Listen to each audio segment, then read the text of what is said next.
Bonsoir tout le monde. It is indeed my pleasure to be here this evening, and Honorable Octavia Alfred, Minister of Education, Human Resource Planning, Vocational Training, and National Excellence, other officials from the Ministry of Education, Mr. Raymond Lawrence, Chief Cultural Officer, President of Committee pour Études Creole, CEC, and other members of CEC.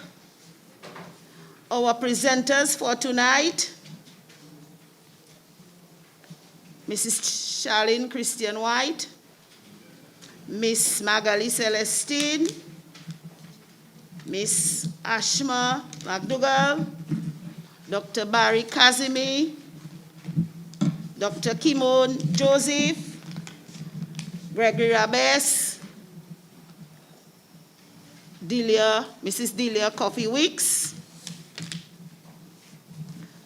the staff of the UE Open Campus, Dr. Kimon Joseph and her staff, the executive members of the National Youth Council, other invited guests, the media represented here this evening, ladies and gentlemen, listening live, welcome to this symposium,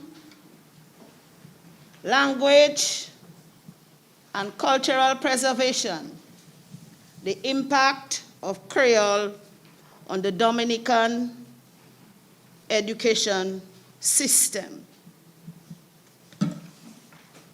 The Ministry of Education, Human Resource Planning, Vocational Training, National Excellence always recognize the importance of learning Creole language and the whole formalizing of the French Creole instruction or mother tongue within the education system. Tonight we are going to listen to the contribution of Creole towards our cultural heritage. I am sure we will hear how education continues through the system to encourage cultural development and the development of Creole language in our schools. I am sure we will hear from the presenters the struggles that the Creole language is having and is still having, and some of the misconceptions that we still have as it relates to Creole. So as we listen to our presenters, as we digest some of the information that is given to us, we will certainly contribute towards preserving the Creole language. So as we begin our session this evening, I just want to register that within the education system, we continue to do our best with developing the Creole language through the system. We have done a lot of work with CEC in terms of preparing what is necessary for the development of the language in schools. There's a lot of work we have done regionally through the OECS to the training of teachers for imparting Creole language and developing that Creole language awareness among our students. And we will continue to integrate the language within our system as we have developed a curriculum and still developing a curriculum for Creole language. But we still have some struggles. We still, although we all recognize that Creole is a language like none other. It is not a dialect, it is not a patois, it is a language. It has its own lexicon, its own grammar system, and we use it to express feelings and is essential for everyday communication. However, we still recognize that there's a lot of work that has to be done with the language. As we promote Creole language education, especially in the primary schools, with direct instructions in the primary schools, we still notice that the language, the acceptance of the language is still a difficulty. We still have stigmas, we still have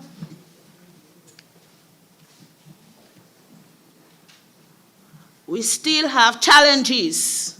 We still have persons who still do not accept Creole and the teaching of Creole to their, especially by parents, to their children.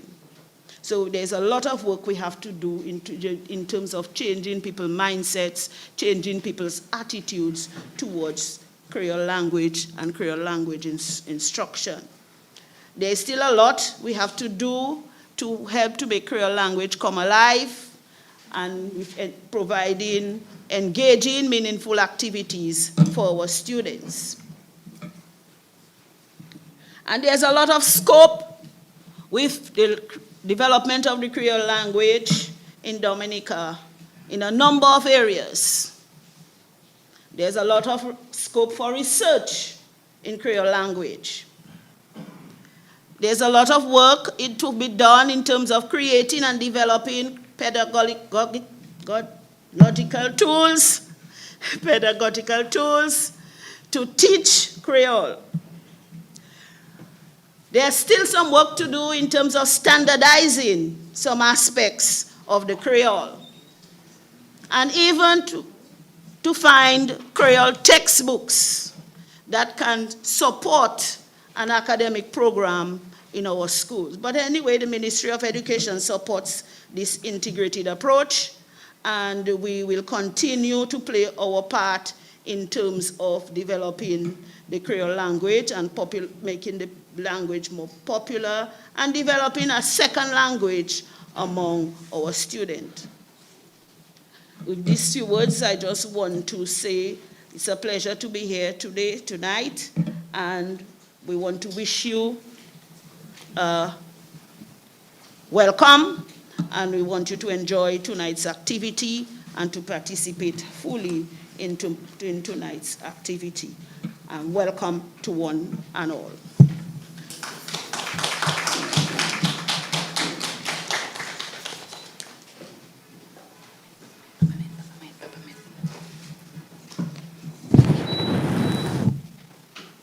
Merci, Madame Hyacinth. Ve ou sorti tan horde Madame Hyacinth qui parlait avant était ça bienvenue vraiment qui parlait contre bataille là qui nous qu'a expérimenté là venu pour éduquer pour nous instruire ou savent langage créole là en l'école en système éducation nous esprit. Mais avant nous continuer qui te m'ont dit qui non moi c'est Emilia Joseph Dennis qui là et puis Oswaya avait aussi autant de travail là qui ministre des affaires éducation qui a fait et puis KEC travail là qui uni avec collaboration qui uni et puis pays aussi pour formation ça c'est training pour ces teachers puis on est pour vraiment train ces teachers c'est pour présenter le langage créole là pour ça ni un grand effet qui positif enfin un système d'éducation ou vraiment ni pour ni formation ou ni pour ni training comme ça moi aussi le dit qui m'ont apprécié qui système nous Dominique système gouvernement nous Dominique nous dit un monde qui n'a plus l'amour pour le langage créole là puis de temps en temps mon cabété vous savez depuis moi qui est toujours dit yes Millie I will et nous apprécié qui nous a ni un ministère qui ni responsabilité pour affaires éducation qui aussi quand boisser langage créole là à ce passe là mon à nous inviter à nous bienvenue à ministère qui a responsabilité pour affaires éducation Madame Octavia Alfred.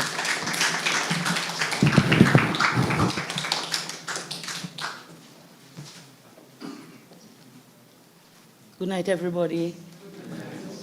I should say bonsoir.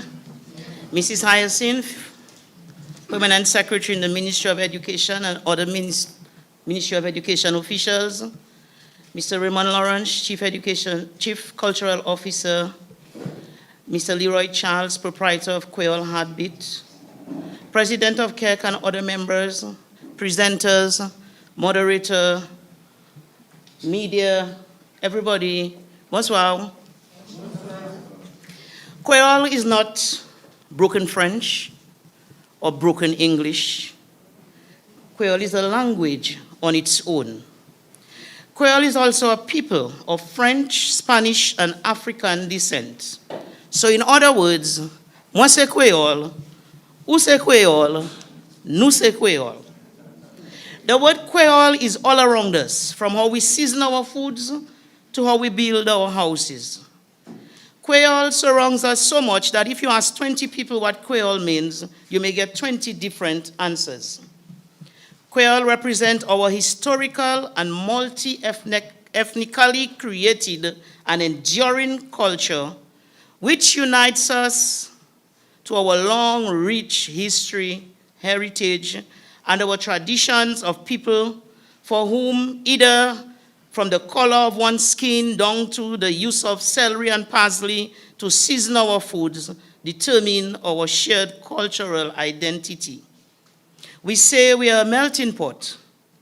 We hear how our region is a mix of all different cultures and ethnic identities, but for some strange reason, this does not seem to apply to our children and what they study at school.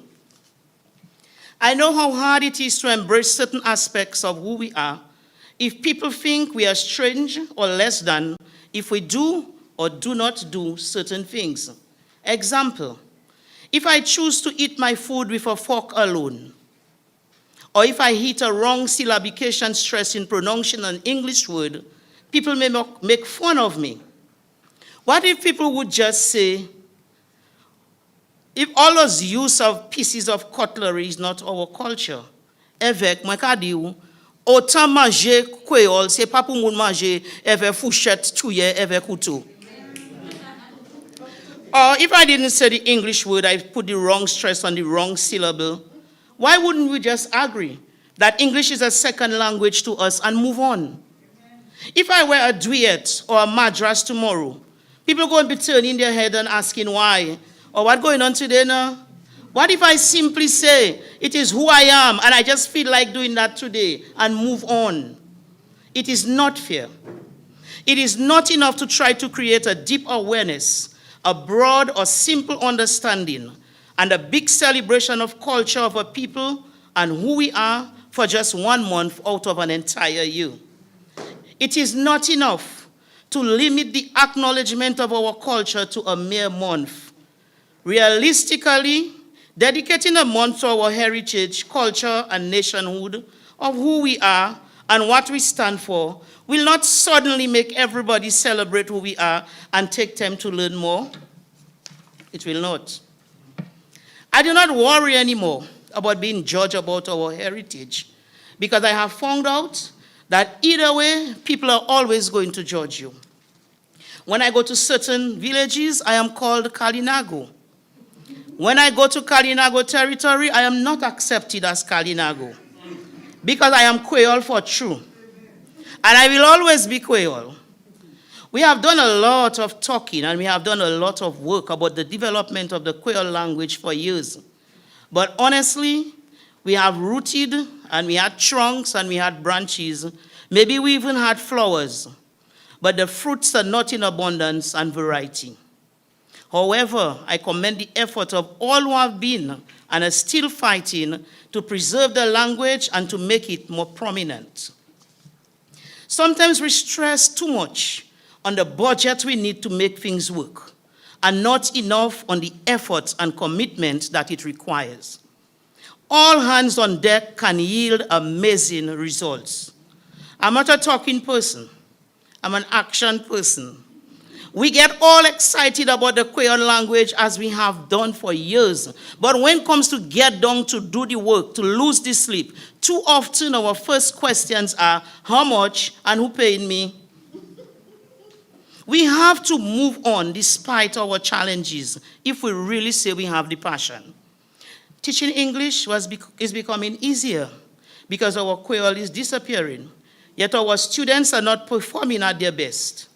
When I was a young teacher, we were trained on how to teach English as a second language, and we taught English as a second language, and the vocabulary and compositions, writing skills of our students was superb. Students used to be free to express themselves orally, and even if it was a direct translation from Quail, no one laughed, unless if it was a joke, of course.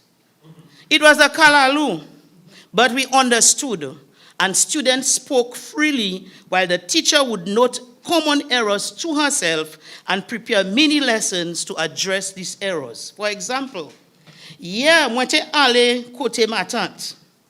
So the child would say, yesterday I was go by my auntie.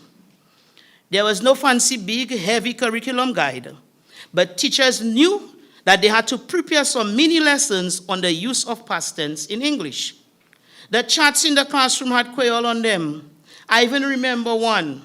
No more I do and I does go. Pa mwen vil pa vle avec mwen ka ale. Let us just say instead, I don't and I go. No more I chook or I pique. Instead, we just say, I prick. The poems were on the wall for the students to read, and little by little they adopted the English.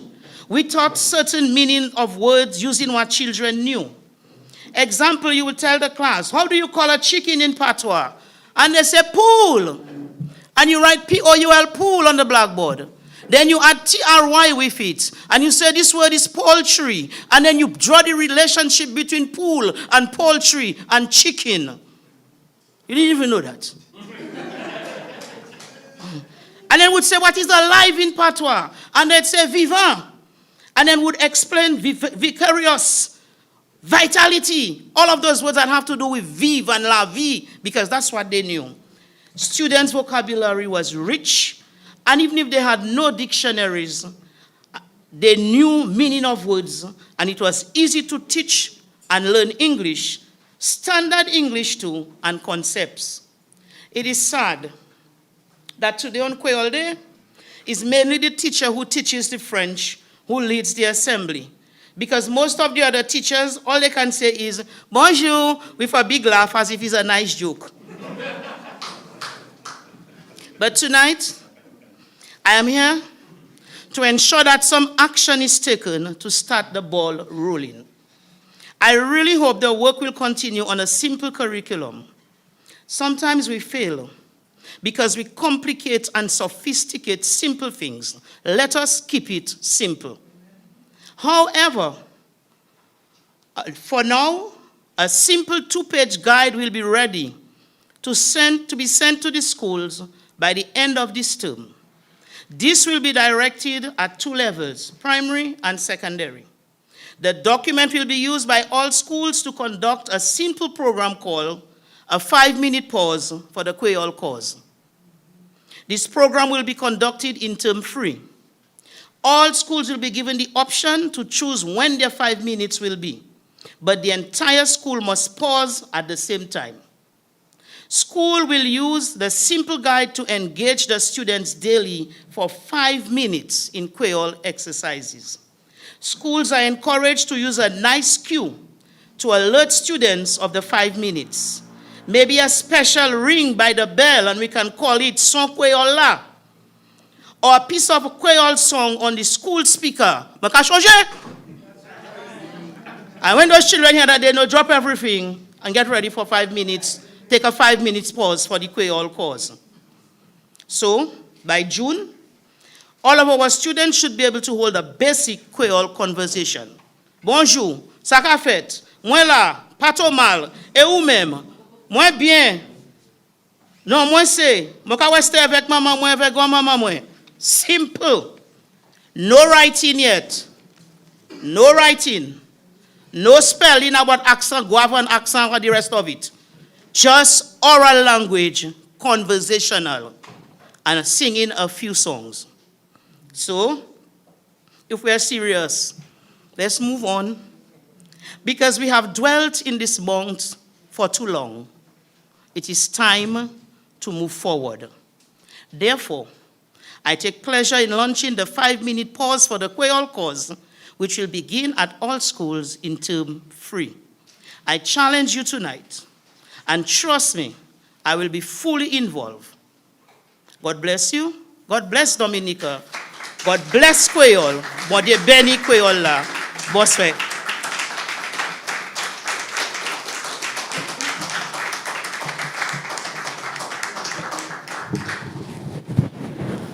Rabess,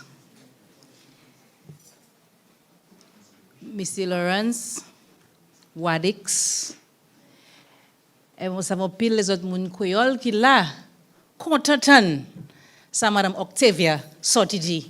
5 minutes, pause for a Creole cause. Eh bien, nous pouvons commencer à écouter, pas vrai? Vous commencez avec 5 minutes, après nous coupons 10 minutes, après on l'a qui ont sujet, 30 minutes, yon editor. Oui, Madame Octavia, Madame Alfred, nous avons remercié le ministre qui est responsable pour les affaires éducation pour mettre le système en place. Vraiment, nous pour comme Madame Alfred dit, nous pour commencer, c'est pas pour nous compliquer, nous avons fait pareil trop compliqué. Il simple pour ça, il simple. C'est nous pour commencer, faire premier pas, et nous comptons que le ministre pour les affaires éducation qui a fait pas ça là pour préservation langage créole nous. Et bien, quand nous parlons de langage, nous savons le langage que la fait parmi culture nous en Dominique, et bien culture nous en Dominique, ça c'est une raison. And forgive me for not speaking English. I don't speak English much, so you'll have to forgive me. Comme ça, après ça, nous avons l'opportunité pour bienvenue. Ça c'est chef officier pour affaires culture, le président pour comité pour études Quail, ça c'est KEC. À nous bienvenue, Monsieur Raymond Lawrence.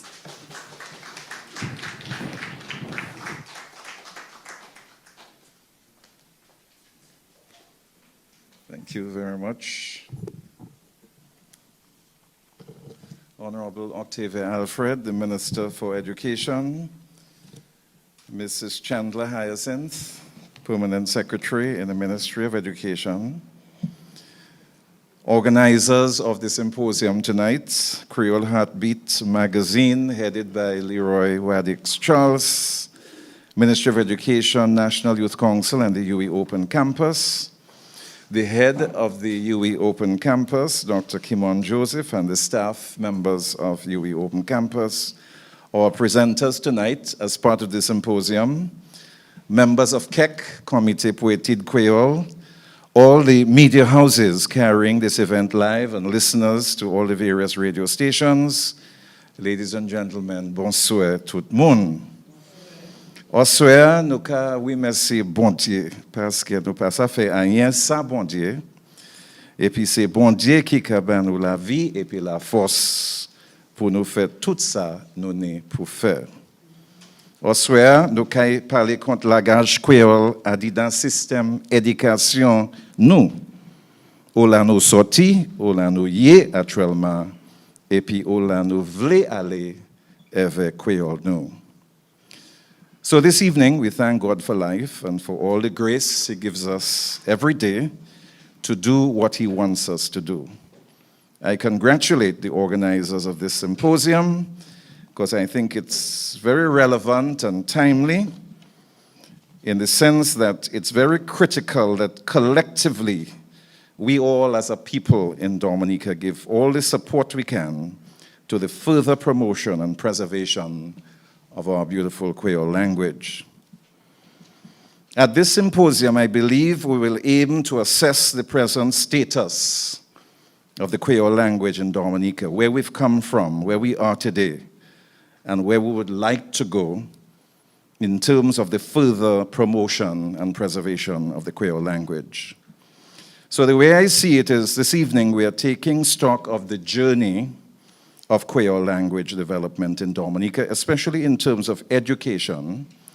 And that journey takes us way back because the language was created by the enslaved Africans using the French language as a base and including African and Kalinago words and changing the structure of the language and creating what we have now come to know as our own Quail language. I remember in the 1950s, leading into the 1960s, a lady by the name of Mabel Sissi Corderon formed a group by the name of the Kyrie Artistic Troupe, and singing and performing Quail songs, including songs that she herself composed. And Quail at that time was looked down upon by the society. I remember in 1965, the National Day competitions were introduced by the then Chief Minister, Edward Oliver LeBlanc, and the Patois Song Competition, as it was called at the time, was part of the competitions, and they provided a wonderful opportunity for the promotion of Quail songs and Quail music of Dominica. And that competition has evolved into the Independence Quail Song Competition, which we still have annually in Dominica. I remember too in the late 1960s and early 1970s, Jean Lawrence Mathurin composing and performing Quail songs together with her group, the Siffla Mortain Chorale, and recording 2 wonderful albums, the music from which is still very popular today. In those days, there was also La Jeune Étoile Chorale from Grand Bay, which also recorded traditional Quail songs, especially from the Grand Bay experience, and their music helped to promote and preserve the Quail language. In 1971, Radio Dominica had just come on stream, and the manager at the time, Jeff Charles, used the opportunity to really promote the Quail music of groups like the Kyrie Artistic Troupe, the Siffla Mortain Chorale, and the La Jeune Étoile Chorale. And while these songs and Quail language promotion were not in the schools at the time, but they were playing a great role in public awareness and appreciation of the language, and also a great role in public education. Because as we all know, education is not just in the classroom, but education takes place at the home and in the communities and on the media. And all these forms of education help to build our system of public education. So Radio Dominica, which then evolved into DBS Radio, began introducing Quail language programs like Nous-Mêmes and Esperias Quail, and they also introduced Quail News as well on DBS. In the 1970s, our popular Cadas music was created, and that type of music also began promoting the Quail language through music of bands like Exile One, Grand Max, Midnight Groovers, and Bells Combo, and individual artists like Ophelia and Janet Azuz.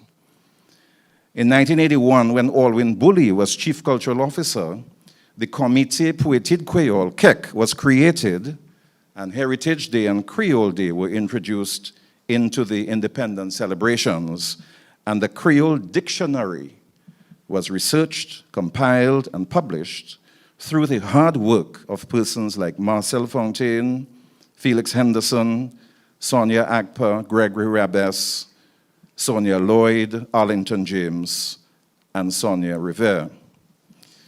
Since then, in addition to the dictionary, KEC has researched, compiled, and published, together with the Cultural Division, a number of books promoting the Quail language, such as Pawol Kadi, a book containing over 500 Dominican proverbs, Tim Tim Glodubut, with about 366 Quail riddles, and Me Bredex, which is a compilation of hundreds of various Quail expressions of Dominica. About 20 years ago, the Cultural Division introduced a Quail poetry competition into the independence literary competitions. And since then, the division has published 3 volumes of illustrated short stories and poems, which include the prize-winning Quail language poems through the years. And the Cultural Division has recorded many of Dominica's folk songs, most of which are sung in Quail, and the division has also recorded an album of Bele songs, all sung in Quail. 10 years ago, Keck, again with the assistance of the Cultural Division and with the collaboration of the Ministry of Education, introduced the annual Quail Spelling Bee competition for primary schools, a program which has encouraged school children in Dominica, especially the younger ones, to study the spellings, meanings, and pronunciations of many Dominican Creole words. We're hoping to have the 11th edition of this primary school's Quail Spelling Bee on May 12th this year as part of Domfesta. The National Youth Council, through the efforts of their president at the time, Isaiah Benoit, organized after-school classes for school children to learn and speak the Creole language. And 2 years ago, Keck, together with the collaboration of Charlene White Christian, Magali Celestine, and the Ministry of Education, initiated the introduction of a pilot project to teach Creole in primary schools. This program is still ongoing since then. The UE Open Campus has also embarked on a program of teaching Creole to adults in 6-week programs taught by Sonia Agpa and Delia Coffey Weeks. The Comité Poétique Creole Keck is just about to launch a program of activities to observe its 40th anniversary of promoting and preserving the Creole language in Dominica. And Keck is also about to publish and launch a new Creole language dictionary through the efforts of persons like Sonia Agpa, Gregory Rabess, Arlington James, Charlene White Christian, Magali Celestine, Sonia Lloyd, and Delia Coffey Weeks. Recently, a lady by the name of Sylvia Henderson Mitchell also published a book called Quail Dominic, Dominican Creole for Beginners, which essentially explains Dominica Creole grammar in very simple terms. The World Creole Music Festival, as we all know, has been a very effective international platform for the promotion of Creole language and Creole music. So we have made great strides in Creole language development in Dominica, but we now have to look at how we can build on these foundations set by all those involved in one way or another. I think it's important, especially tonight, that we recognize the efforts which have already been made in the promotion and preservation of the Creole language, and also to come up with new ideas and suggestions as to how we all can take the promotion of the language to another level in Dominica. I want to take the opportunity to suggest some strategies for the way forward. I think we should expand the teaching of Creole in schools to all levels at our educational institutions in Dominica in order that as many age groups as possible can be encouraged to speak and write the language. We should also train a cadre of teachers in the teaching of the Creole language. We must continue to research and produce Creole publications which will help to expand our resource base, all of which could be used as learning tools in our schools and for the general public. On our radio stations, and while they're doing a fine job, there could be more time dedicated to the promotion of the language, which would help with public education and strengthening of the language in the country. And we could certainly attempt to speak and make more use of the Creole language in our churches and government and private institutions. Language, as we all know, is an essential part of our culture and heritage. As we are aware in Dominica, we speak English, Quail, Khoikhoi, and Kalinago, and they are all important languages. The Creole language, which is what we are discussing this evening, helps us to communicate with our Creole-speaking neighbors, especially Guadeloupe and Martinique. And the language is helping us to communicate easier with the Haitians who are now here in Dominica. The Creole language has been a part of the roots of Dominican culture and heritage, and we should make every effort to keep it alive. And we are now hoping that together with the Ministry of Education, we can begin to build on further inclusion of the language in our schools, in our national education curriculum. And I must say I was heartened by the words and statements by the Honorable Minister for Education, in order that we can give greater exposure and promotion to this Quail language. And in that way, we will be helping to further ensure that the language will be around for a very long time to come. In closing, I continue to urge both government and private sector to continue to invest in the preservation and development of our Quail language, and also to recognize the importance of Quail language to our life and cultural expressions in Dominica, and in so doing, help us to build a greater sense of national identity and pride. I also encourage all Dominicans, especially the young people, to speak the Quail whenever the opportunity arises. And in that way, we will all be helping to preserve our traditions and help keep alive a very vital part of our culture. Merci tout le monde et puis bon Dieu bénisse.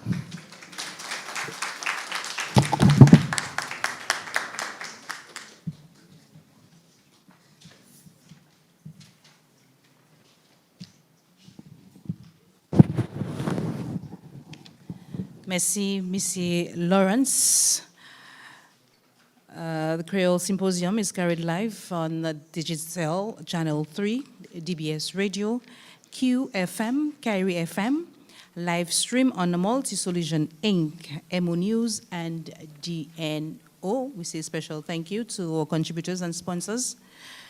That is the Government of the Commonwealth of Dominica, UE, Dominica Open Campus, National Youth Council of Dominica, Creole Heartbeat, Dominica National Lottery, and the Signman. I had to say that in English just to make everybody understand, but it's not like, yeah.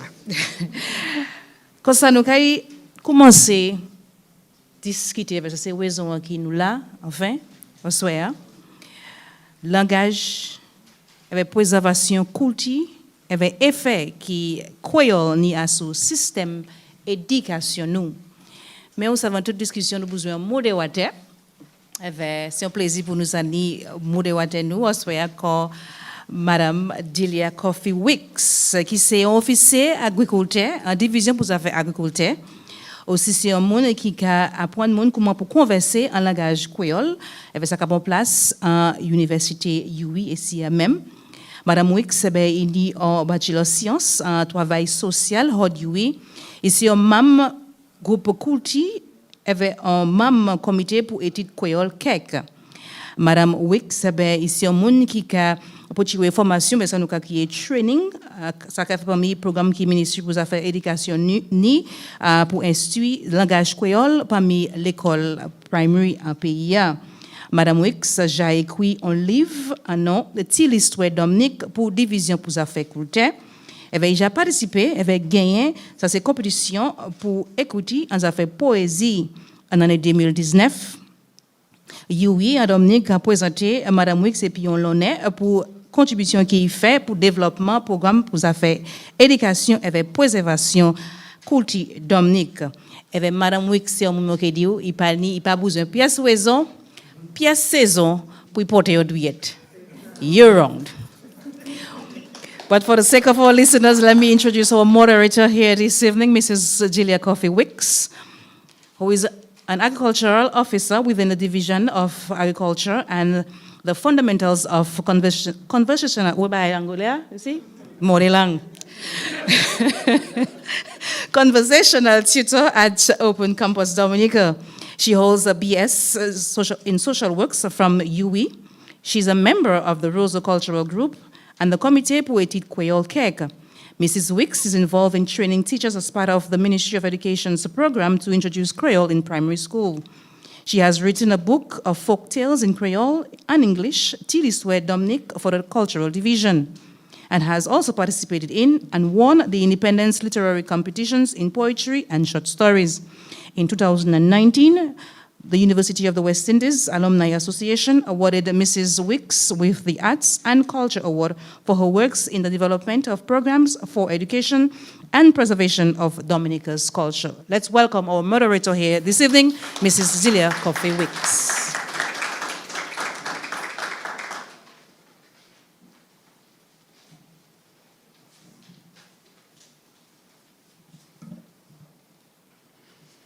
The Honorable Minister for Education, Human Resource Planning, Vocational Training, and National Excellence, Mrs. Octavia Alfred. The Permanent Secretary in the Ministry of Education, Mrs. Chandler Hyacinth. Mr. Raymond Lawrence, Chief Cultural Officer and President of Comité Poétique Quail, CEC, and other members of CEC, our presenters, staff of UWI Open Campus, members of the National Youth Council, invited guests, media, ladies and gentlemen, listening live and also via the various forms of media, good evening.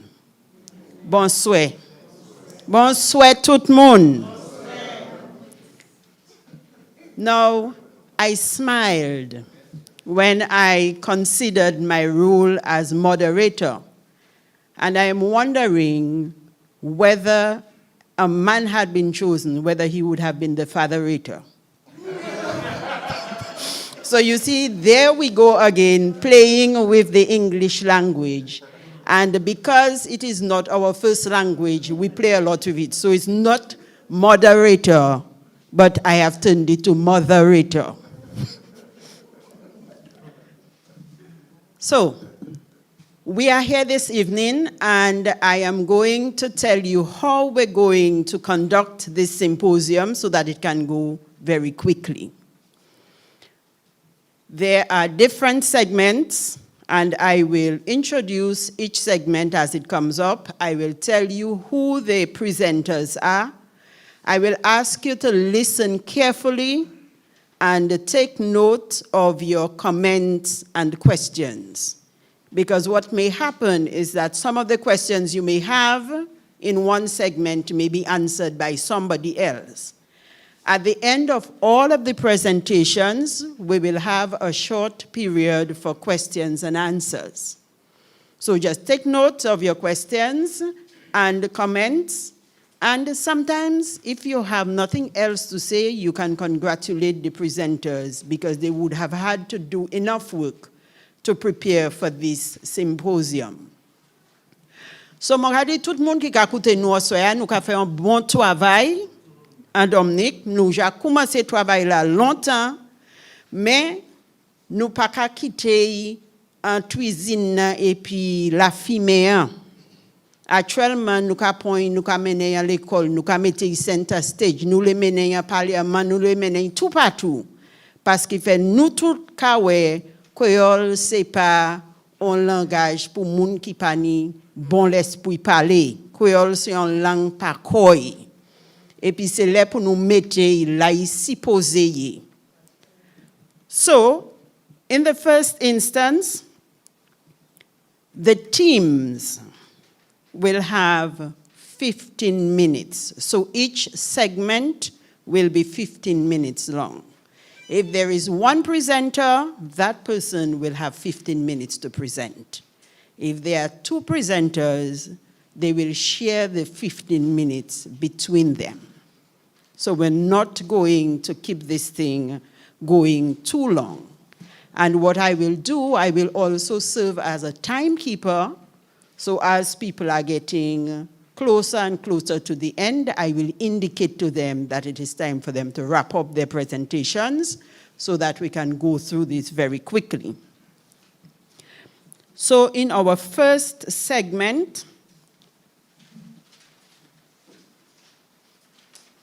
we are dealing with the Ministry of Education. We will have a presentation by Mrs. Charlene White Christian and Ms. Magali Celestine, on developing a Creole curriculum for Dominican schools. So let me tell you a little about the people who are going to be presenting. Mrs. Charlene S.N. White Christian is the Modern Language Coordinator in the Ministry of Education. She holds a teaching certificate from the Dominica Teachers Training College and an undergraduate degree in English linguistics, literature, and civilization, with a concentration on teaching of French as a foreign language from University of Paris 3 in Sorbonne, Nouvelle-France. She obtained her master's in French as a foreign language from University of Paris 3 and a master's in Caribbean, Latin, and North American studies in language science and didactics from the University of the French Antilles. In addition to her work with the Ministry of Education, I have a bias to agriculture, as an administrator, linguist, and promoter of French and Creole in school systems, Mrs. Christian serves on the board of directors of Alliance Française and the Comité pour Études Creole, CEC. So this is presenter number 1 in that segment. And the other person, Miss Magali Celestine, she is the Exams Education Officer in the Ministry of Education and the local registrar for the Caribbean Examinations Council.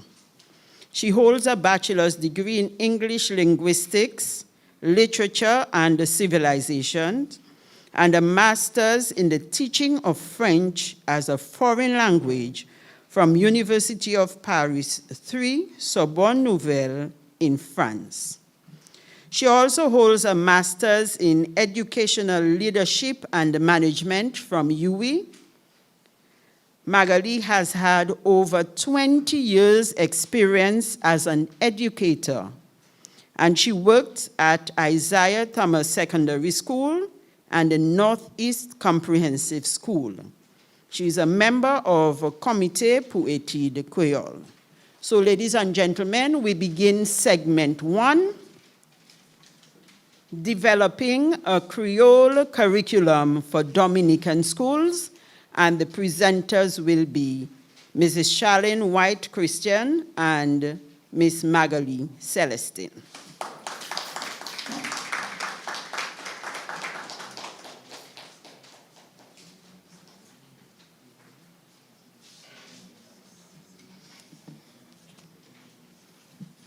Thank you. Good evening, everyone.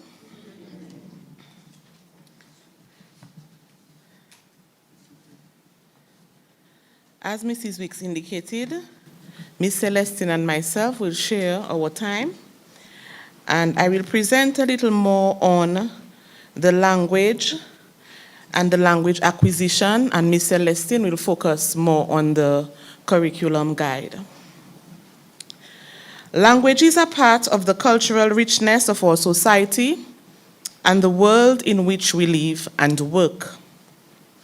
According to Germain, Creole is characterized by its grammatical structure, which is simple in appearance, and by its lexicon, which comes entirely from words of basic languages having undergone deep phonetic disturbances.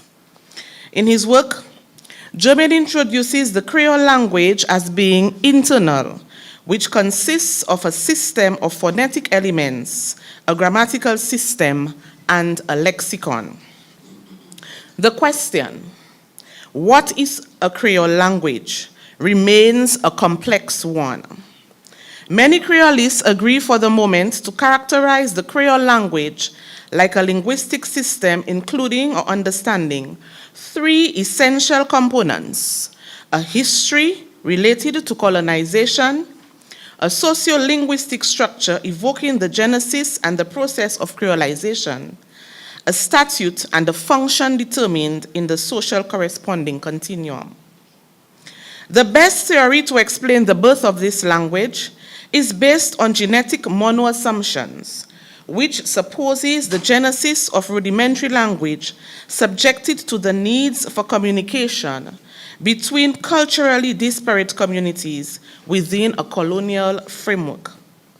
Thus, the Dominican French Creole, which have been born in the 17th century, where cohabited French, African slaves, Kalinago inhabitants, and other European explorers, was born. Learning and preserving any language contributes to a sense of appreciation and personal fulfillment. Students learn to appreciate different societies, cultures, practices, and people through the acquisition of a foreign language and the learning of a mother tongue. The development of linguistic skills creates the foundation for a study of languages and supports the development of literacy skills in the first language of any student. The maternal language is that which we have been surrounded with from birth. It is also the language which is known without having really formally learnt it. And so, the interest to preserve the French Creole through the education sector is paramount to the continued survival of the Creole heritage of Dominica. A young Dominican in a Creole environment's first words many times are ba, mama, nana, dada, pipi, dodo, and the list continues. For example, all these are Creole words which many people do not recognize as such because the linguistic bath in which every Dominican child is immersed in is that of his parents. For the young learner, the Creole language will become a first language that must be spoken, assimilated, and understood. Whether consciously or not, every Dominican child is a Creole speaker, and as such, the learning of French Creole has been seen as a necessary language to be taught from the primary school. Students must be made cognizant of the fact that the Creole language is what defines us as Dominicans. There should be no shame in speaking the Creole language and embracing this language, which many still have reservations to preserve. From 2017, the Ministry of Education has been working with CEC, the Comité pour Études Quail, to implement the teaching of the French Creole language in primary schools. In 2019, the pilot of the French Creole commenced in various schools across the island. One of the principal objectives with the learning of French Creole in this Francophone country is that of guiding the students to acquire the capacity to express himself both in oral and written Creole. The curriculum aims to facilitate the students' ability to read and understand simple Creole texts and to hold simple conversation in that language. Though it may be a language spoken in many parts of the country on a daily basis, with variations depending on the area of the island one is located, the acknowledging of the French Creole as a home language that has been used for generations as a communication tool cannot be ignored. The Ministry of Education has seen the need for home language preservation, and hence the birth of the French Creole program in primary schools began. Students have shown that a child's home language contributes immense benefits, not only to the child's cultural and metacognitive development, but also to the learning and mastery of a second language or target language for school or academic purposes. As such, the teaching of Creole in our schools is also a facilitator to the OECS E10 Home and Heritage Language Program, which seeks to teach students the English language through their native language, and in that case, the French Creole being one of these. The Creole language also serves as a bridge to the learning of French as a foreign language, and teachers use the similarities in the both languages to assist students with acquiring various aspects of the teaching and learning of French. Fostering the child's first language contributes to confidence building and a strong cultural identity. The Creole program in our primary schools serves also as a catalyst for the preservation of Dominican heritage and folklore. With the teaching of any language, the main objective of the teacher should be to strengthen the student's written and oral expression, as well as the written and oral understanding of that language. The primary school curriculum lends itself to an integrated and communicative approach in the classroom. For the purpose of the teaching of Creole in primary schools, selected teachers have been trained by the Communicative Approach Quail in various aspects which were deemed necessary for the delivery of the Creole curriculum guide for primary schools. Teachers were trained in Creole and national identity, the importance of teaching Creole to primary school students, basic Creole expressions, teaching of Creole methods and strategies, storytelling, proverbs, and poetry in the Creole classroom, Dominican Creole traditions and customs. We saw it necessary to furnish teachers with the necessary knowledge of their own Dominican Creole language, culture, and heritage before commencing the actual teaching of the language within 14 pilot primary schools. This program is primarily one of language acquisition as well as Creole heritage discovery and preservation. The Ministry of Education, along with the Community Approach Quail, acknowledges that the learning and acquisition of the home language, Creole in that case, contributes to the linguistic development of all our Dominican students, whether primary or secondary.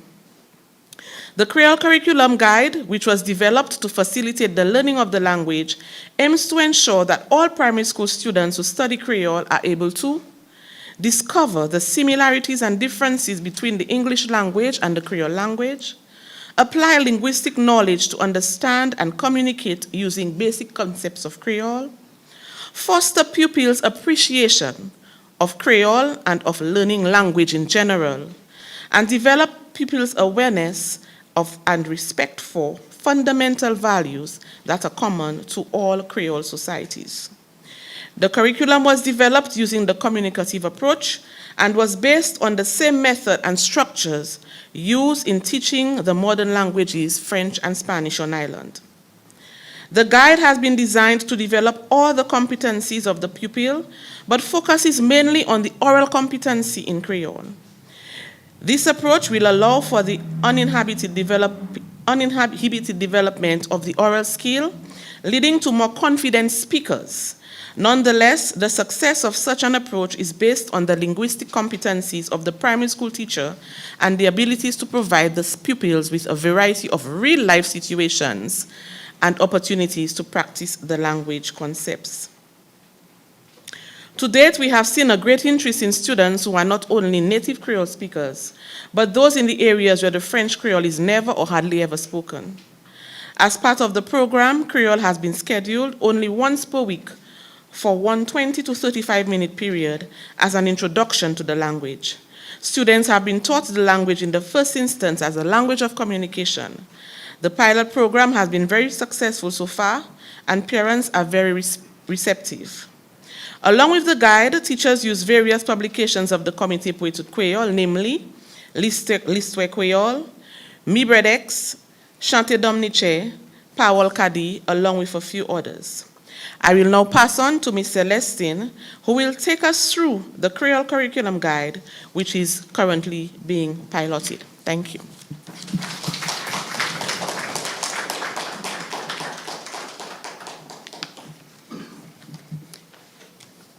Merci Charlene. Bonsoir tout le monde.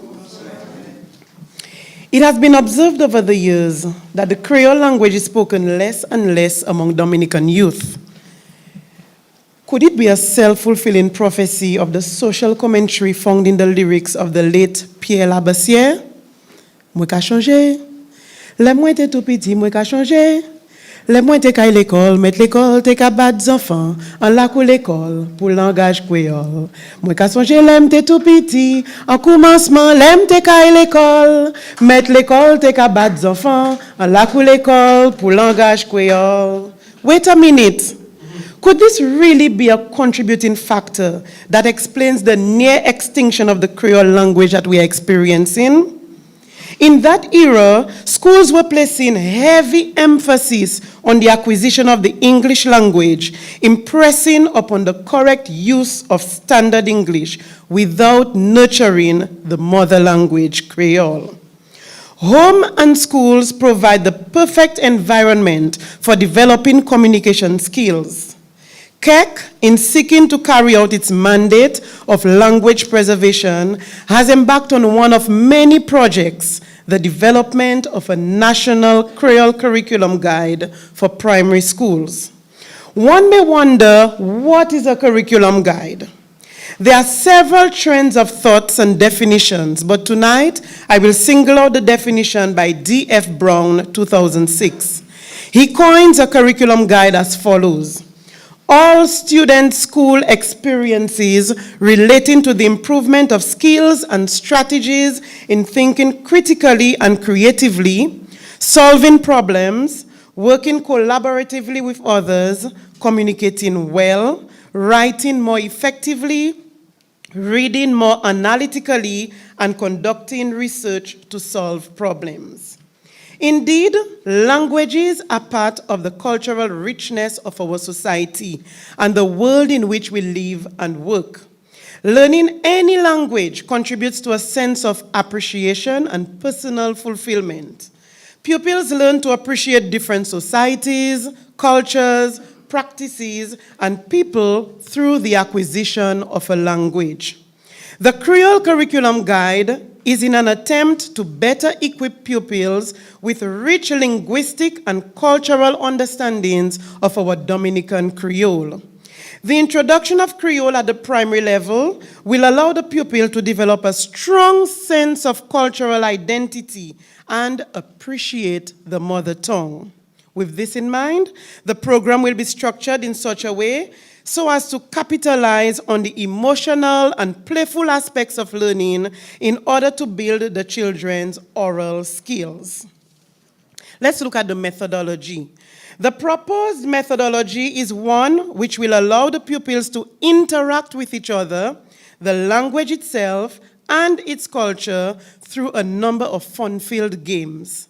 The absence of the writing component in the modern languages curriculum, the Creole one, seeks to capture the pupils' interest and motivate them to reach their potential without having to first contend with the issue of spelling in English and Creole. The communicative approach is mainly emphasized in this guide. This approach is based on the idea that learning language successfully comes through having to communicate real meaning. When learners are involved in real communication, their natural strategies for language acquisition will be used, and this will allow them to learn to use the language. As a result, there may be more emphasis on skills than systems. Lessons are more learner-centered, and the use of authentic materials is common in teaching and learning. It is therefore highly recommended that teachers use a wide range of fun-filled activities, including games, songs, and role plays, to aid pupils' acquisition of the language functions. Within the framework of the proposed activities, teachers should attempt to include various elements of the Dominican culture as a means of developing the pupils' interest and to make learning more relevant and applicable. Charlene has already identified the aims of the curriculum. So in order to accomplish those aims highlighted, KEC is now in the process of developing support materials for the curriculum guide. Creole dictionary, workbooks and activity sheets, picture dictionary, etc. This curriculum guide lends itself to the study of Creole and includes the cultural awareness of Dominican Creole, the written and oral forms of Creole, the phonetic awareness of Creole, the grammar, vocabulary, and other written forms of Creole. We are aware of the many variations that exist in Creole pronunciation based on geographic location.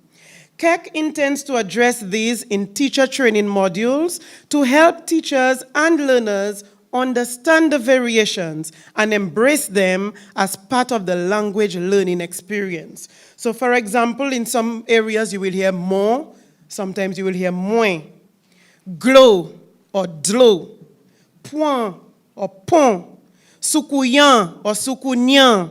It depends on the location.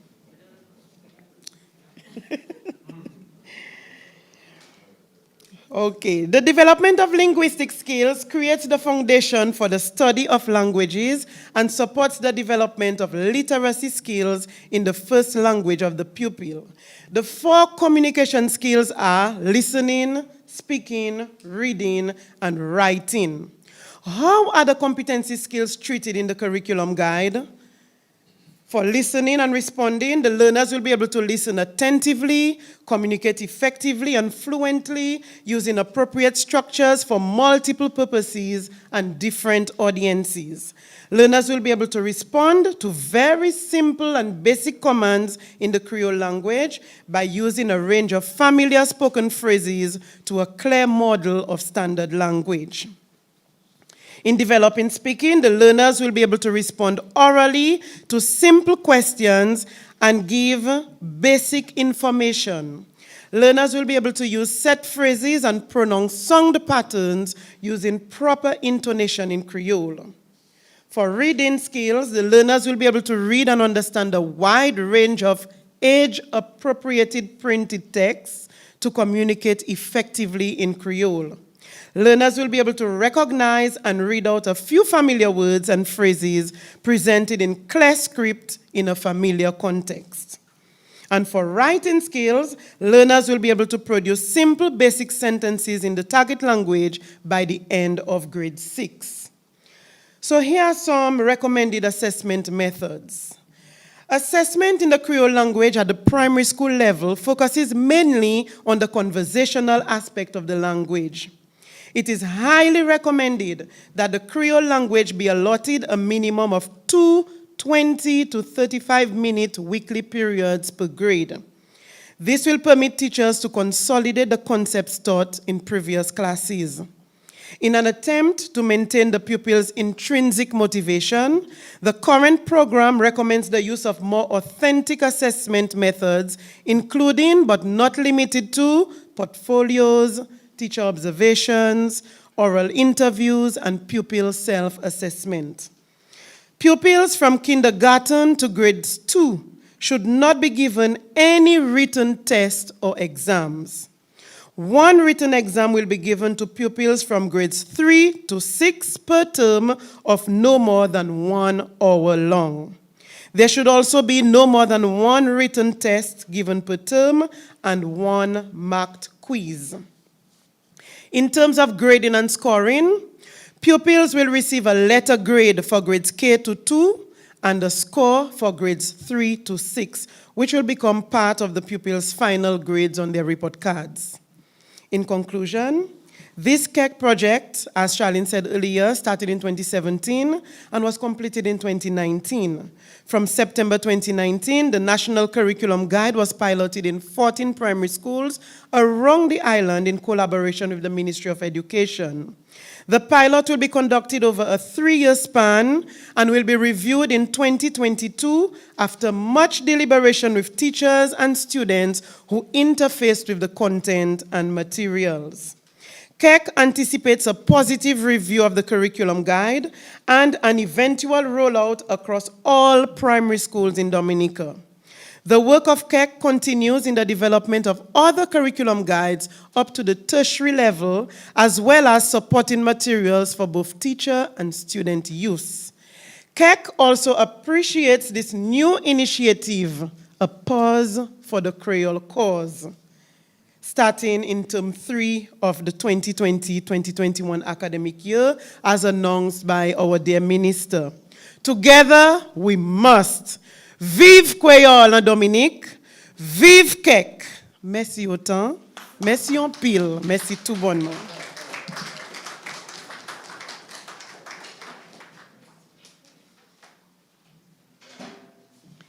Messieurs, mesdames, Magali et puis Charline, dis-nous qui manière nous avons commencé à instruire les enfants nous à l'école. Mais pour ça qui j'ai quitté l'école, c'est jeunesse, nous pas qu'à quitter yo derrière. Comme ça nous-mêmes nous besoin yo venir aider nous en travail là nous qu'a faire. Mais ces jeunes moun n'a qu'à demander oui ou qu'a dit nous pour nous faire travail ça là, mais ça nous-mêmes qu'a taper hod ça. So this is where our next presenter is going to present on behalf of the youth. And the question that they're asking is, what is in it for us? And we have to give justification, because by now we would realize it is no longer a question of, that is what I tell you to do and you have to do it. Our young people are at a stage where they can begin to negotiate things, and we have to be reasonable and respect that they have functional brains. So we need to provide answers to their questions. So from the National Youth Council of Dominica, we have Ms. Ashma McDougall, who is going to address us on what is in it for us, the youth's role in Creole and cultural preservation. But before she comes, let me tell you a little bit about Ms. McDougall. Ashma McDougall is a senior lecturer of economics within the Business Studies Department of the Dominica State College. She's currently pursuing doctoral studies in international development with keen focus on understanding the dissonance between culture and poverty among indigenous populations. She holds a Master's of Arts degree in Economic Policy, Master of Science in International Development, and a Bachelor of Science degree in Economics and Finance. Ashma has been active in the area of developmental research and has consulted on numerous projects with UNESCO, the World Bank, regulatory institutions within Dominica, and government-funded initiatives. She has been a frequent contributor to the mentorship of entrepreneurs and small business owners in Dominica through the Dominica Youth Business Trust, DYBT. Ashma currently serves as the president of the National Youth Council of Dominica and is also a burgeoning entrepreneur and business owner of Grazed by Ash. So ladies and gentlemen, let's make her feel welcome and listen attentively as the youth indicate to us what it is that they will be looking for, and they ask us to answer the question, what is in it for us?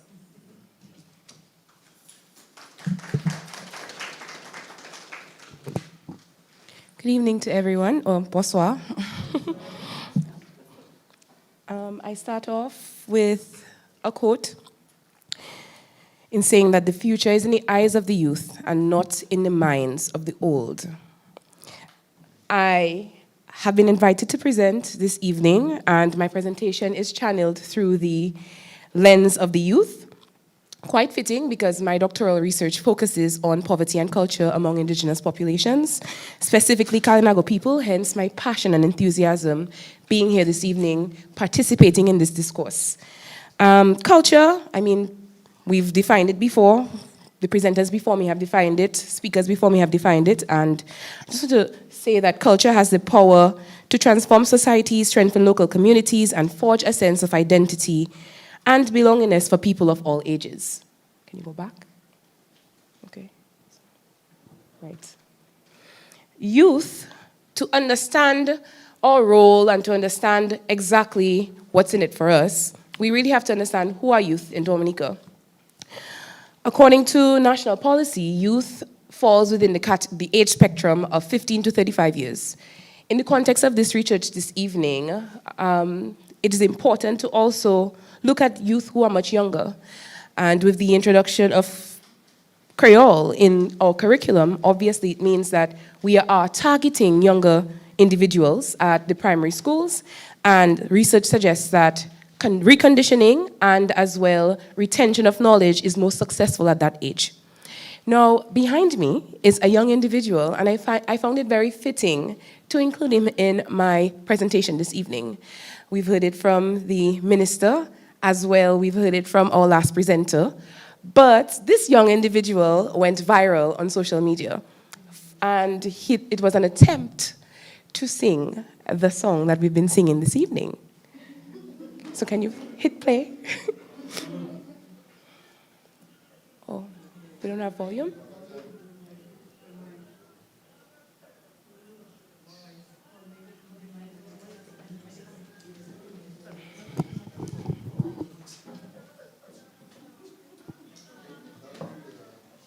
I can use mine.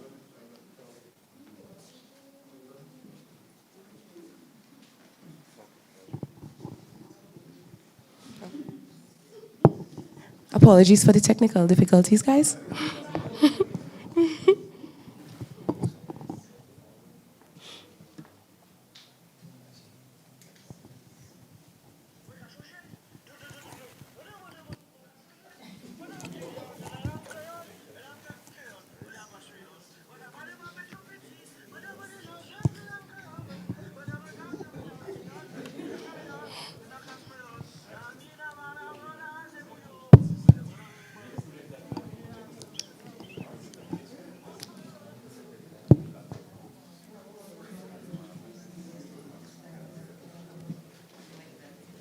I mean, if we're... Wow.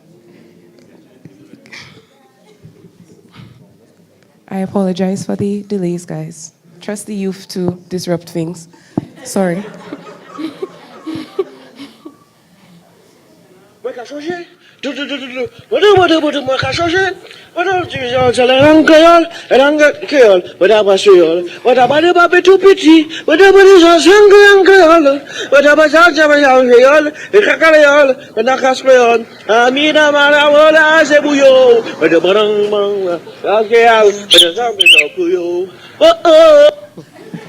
Right.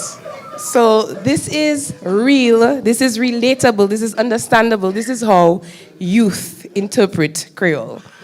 And I really wanted to use something that was showing how youth participate in Creole.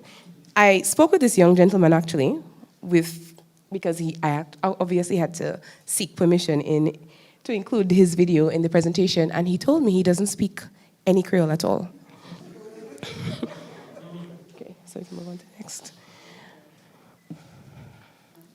Though the words may have seemed lost in his delivery, it really was the expression, and I think everybody can identify exactly where he heard that song. Amelia, yes?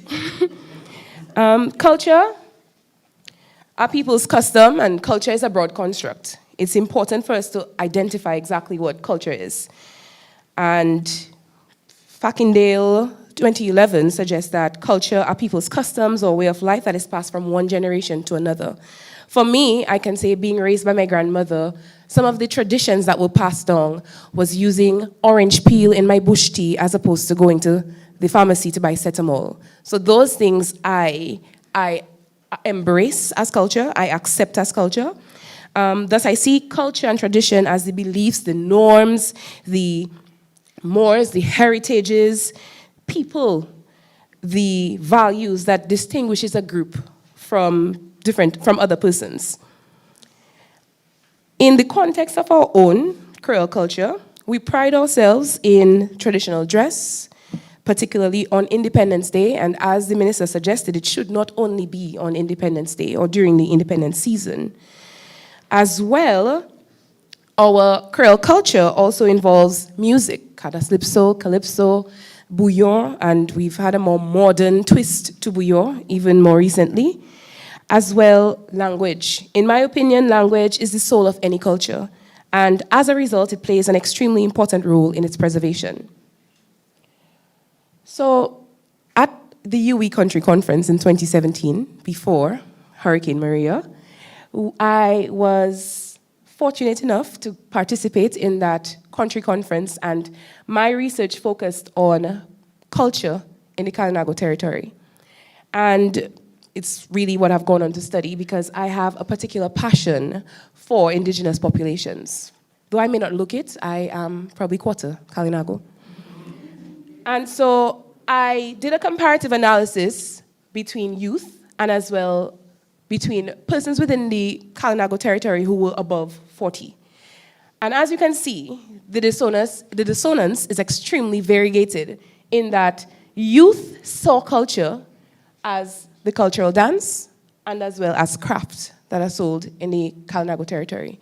Whereas the older persons saw food, the way of life, people, language, crafts, cultural dances as part of culture. And so there is somewhat of a difference in how we view culture as to how our grandparents or great-grandparents view culture as well. So there's a generational dissonance between what culture is. And I'm of the opinion that we cannot preserve, develop, and or precisely promote any idea if we are not first proud of it. The notion of value has been thoroughly investigated in philosophy, in economics, in sociology, and many other social sciences. However, the notion of value remains highly ill-defined and elusive, as it is very subjective. Just in classes throughout the week, I teach economics, and so I particularly focus as well on environmental economics, and right now we're looking at value of natural resources, trying to put a price on a tree, or trying to put a price on a river, trying to put a value on culture. What is culture really worth to you? In my own opinion, it's definitely based on perceptions. And for me, like I mentioned before, I am very grateful for having been raised by my grandparents because the culture passed on. For many youth today, they are not as fortunate because their parents perhaps don't speak patois or Creole in their households, or they don't speak Kokoi, or they don't speak the Kalinago language. That is true. They still do not speak English. It's very true. Valuations are subjective, and they are made by a single actor, being fundamentally dependent on the actor's intentions, on their goals, and other influencing factors. And debates about heritage have posed questions about what is value, and then who can ascribe value. At the root of it all of these debates, is a desire to try and understand why something is so valuable that it should be retained for future generations. So I task you to tell us why culture is so valuable. Importantly, I've been looking at the dynamics in the audience this evening, and of the 50 people here, 15% of the audience are youth. And so if we're trying to engage and to persuade youth of the value, then they need to be participating more in the discussions. They need to be participating more in the solutions that are driving the approaches that we want to take to preserve culture in Dominica. For conceptualizing my own notion of value, let me draw some context. Wow, time flies really quickly. Language is seen as a symbol of national identity. In my own experiences, I've lived in a few countries, and my experience with regards to understanding culture was standing at a bus stop in the middle of London and seeing this woman on her phone speaking Creole. And right there I jumped in, I was like, "Usa parle Creole too?" And we had conversation, and that to me was culture, understanding that it was a sense of belongingness, understanding that it was identity. And so we go on to discuss quickly what the role of the youth is. I found it necessary to look at the role of the youth with regards to what the roles were and what the roles currently are. Before, in my opinion, I believe that youth were demonstrating culture more, and now we have become spectators to culture. In that many youth before were participants in culture.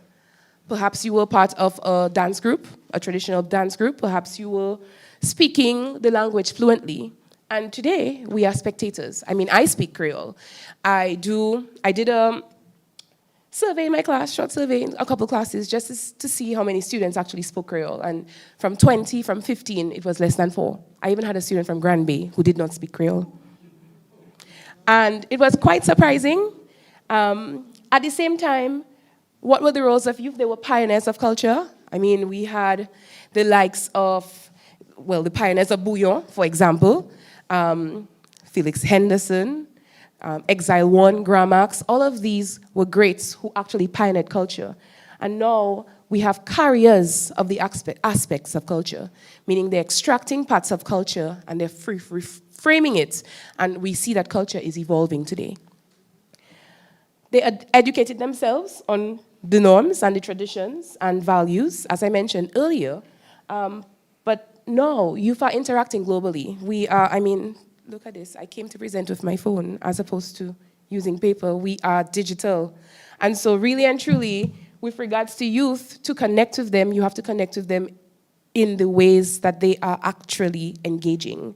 And so if it means we have to create apps that allow them to learn Creole on Duolingo, for example, then I think that is really the way that we have to go. Our culture is going, in my opinion, is going for a phase of cultural endangerment. And it goes back to valuing our culture. Are we really proud of it? I know you are proud of it, but as it relates to the youth, are the youth really proud of culture? I am proud of culture, but many of the younger persons that I interact with are not necessarily proud of it because they do not necessarily understand the value of culture. And so our future generations risk losing our spoken languages and cultural identities forever.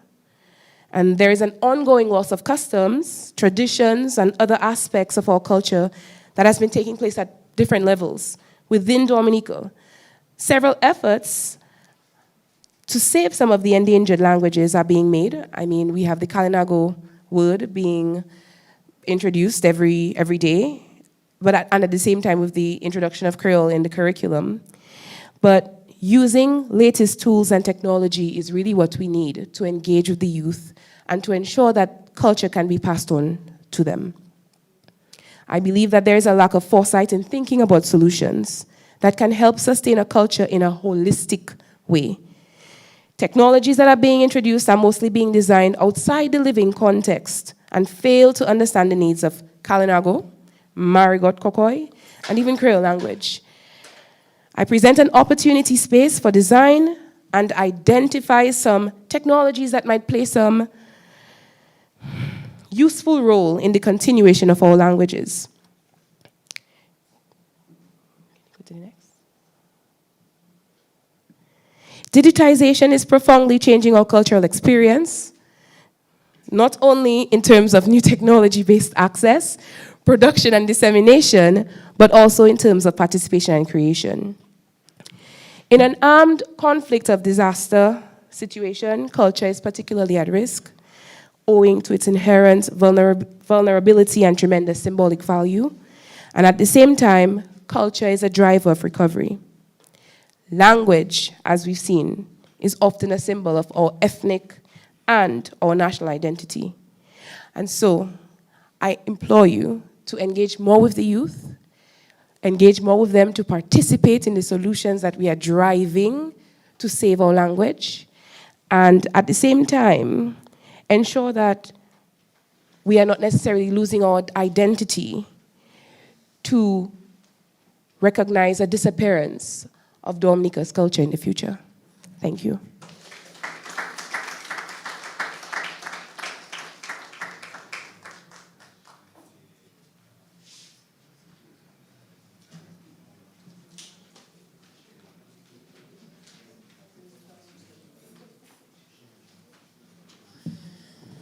So how are we going? Right. So we started with the people from the Ministry of Education telling us about how we can get Creole into the schools. And now we have seen a young man trying to reproduce the sounds that he is hearing from the radio. And all of us have done that before. And it will continue, but at least something is sticking. Ms. McDougall gave us some food for thought. So let us listen, let us think, let us come up with possible solutions. So during the discussion part, we can suggest different things that can be done. So we're moving along. to that segment where the UWI Open Campus, represented by Dr. Kazimi and Dr. Kimon Joseph, will speak about Quail in tertiary education, the UWI experience. So we will understand that when I made my statement about taking Quail out of the smoke-filled galvanized kitchen and bringing it into the La Salle, and maybe even putting it in Parliament, I was serious. And there are moves to really get Creole where it is supposed to be. So let me tell you about our next two presenters. Dr. Barry Kazimi is the program officer at UWI Open Campus, Dominica. Barry is also the lecturer for developing leadership presence and entrepreneurship and new venture creation courses at the UWI Open Campus. He received his doctorate in the educational leadership in higher education, his master's in adult and continuing education, and his BSc in management studies from UWI. Barry's primary research interest is in the area of access to higher education by secondary school students and the role that socioeconomic status plays in such access. Barry's expertise includes curriculum development, particularly in short courses at UWI. He was instrumental in the development of the fundamentals of Conversational Creole and intermediate Conversational Creole courses of the UWI Open Campus. So that is Dr. Kazimi for you. And then we have the other doctor, Dr. Kim Joseph, is the head of UWI Open Campus, Dominica. She is also a lecturer in the public speaking, public relations, and leadership courses at UWI Open Campus. Kim received her doctoral degree in leadership in higher education from UWI and her master's in communication studies at University of Leeds. Her undergraduate degree in mass communication was earned at the State University of New York at Plattsburgh.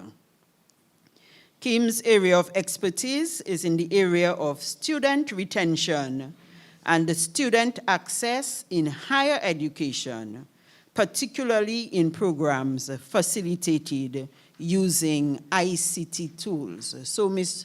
McDougall, UWI is actually trying to reach the young people where they are.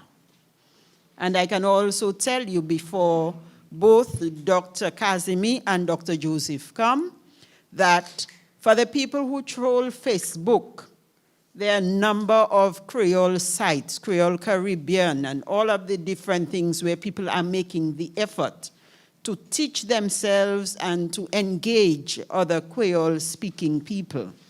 So if we want to do something badly enough, we will find where it is. So I welcome the representatives from UWI Open Campus Dominica talking about the experience of Quail at the tertiary level. So Dr. Kazimi and Dr. Joseph, please come forward.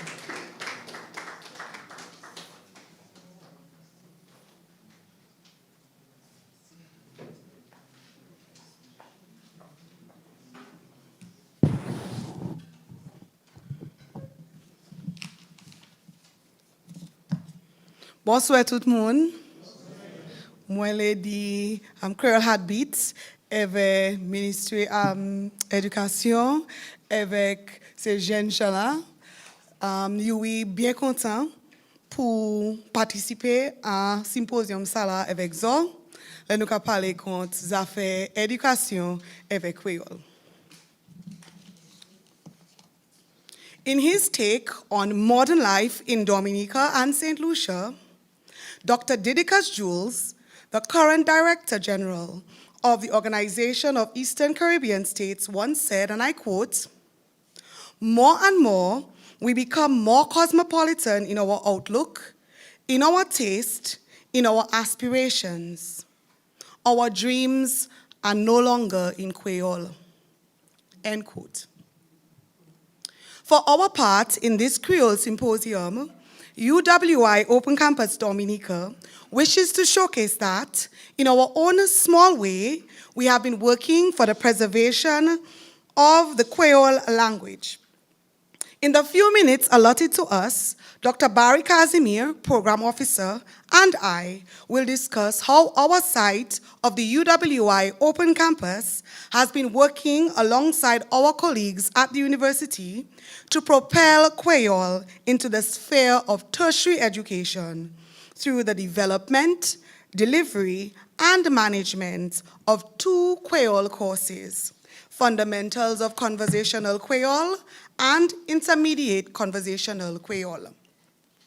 And so, in our presentation, I will begin by highlighting the course conceptualization, the rationale for the courses, the approval process, and the synopsis of the 2 courses and their course content.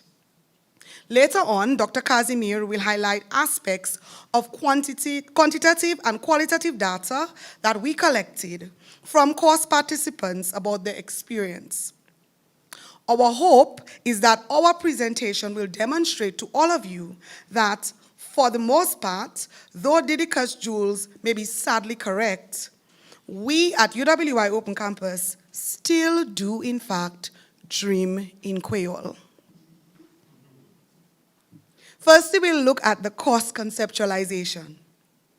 UWI Open Campus Dominica wrote the Fundamentals of Conversational Quail and the Intermediate Conversational Quail courses in pre-Hurricane Maria 2017. At that time, UWI's AAA strategic plan for 2017 to 2022 had taken effect, and our site's response to the university's vision, mission, and goals involved in-depth looks at continuing and professional education, CPE programs, in terms of program development, program delivery, and program management in new ways that would be effective as well as sustainable. For the Dominica site then, we were determined that our focus on CPE would not be trapped in a one-size-fits-all model for the entire Caribbean. Instead, what we wanted to do with our CPE was to demonstrate that as small as Dominica was, we are unique in our circumstances, in our culture, and in our communication patterns. When it comes to us as a people, one of our most distinguishing features is the use of our language. Our word choices, our accents, our body gesticulations, and even our pauses and word stresses blend to tell a story of who we are as a people. Professor Hazel Simmons McDonald, who is the former principal of UWI Open Campus, once said, and I quote, "Language and culture are intrinsically bound to the issues of identity, and they help to shape the vision of communities and nations," end quote. When Dr. Casimir and I conceptualized Fundamentals of Conversational Quail and Intermediate Conversational Quail courses, we thought primarily of the fact that our society is losing our language. As we sat together to plan, we lamented over the fact that speaking Quail seemed to be relegated into parts of Dominica that are outside of Roseau. And for the most part, many young people, and if we admit not so young people, can hardly hold a conversation in Quail. What could we, as 2 young but not so young people ourselves, do to assist in Quail language preservation? Our idea was to elevate Quail to a high standard that would legitimize it in the sphere of formal education and enable it to take its rightful place in our society.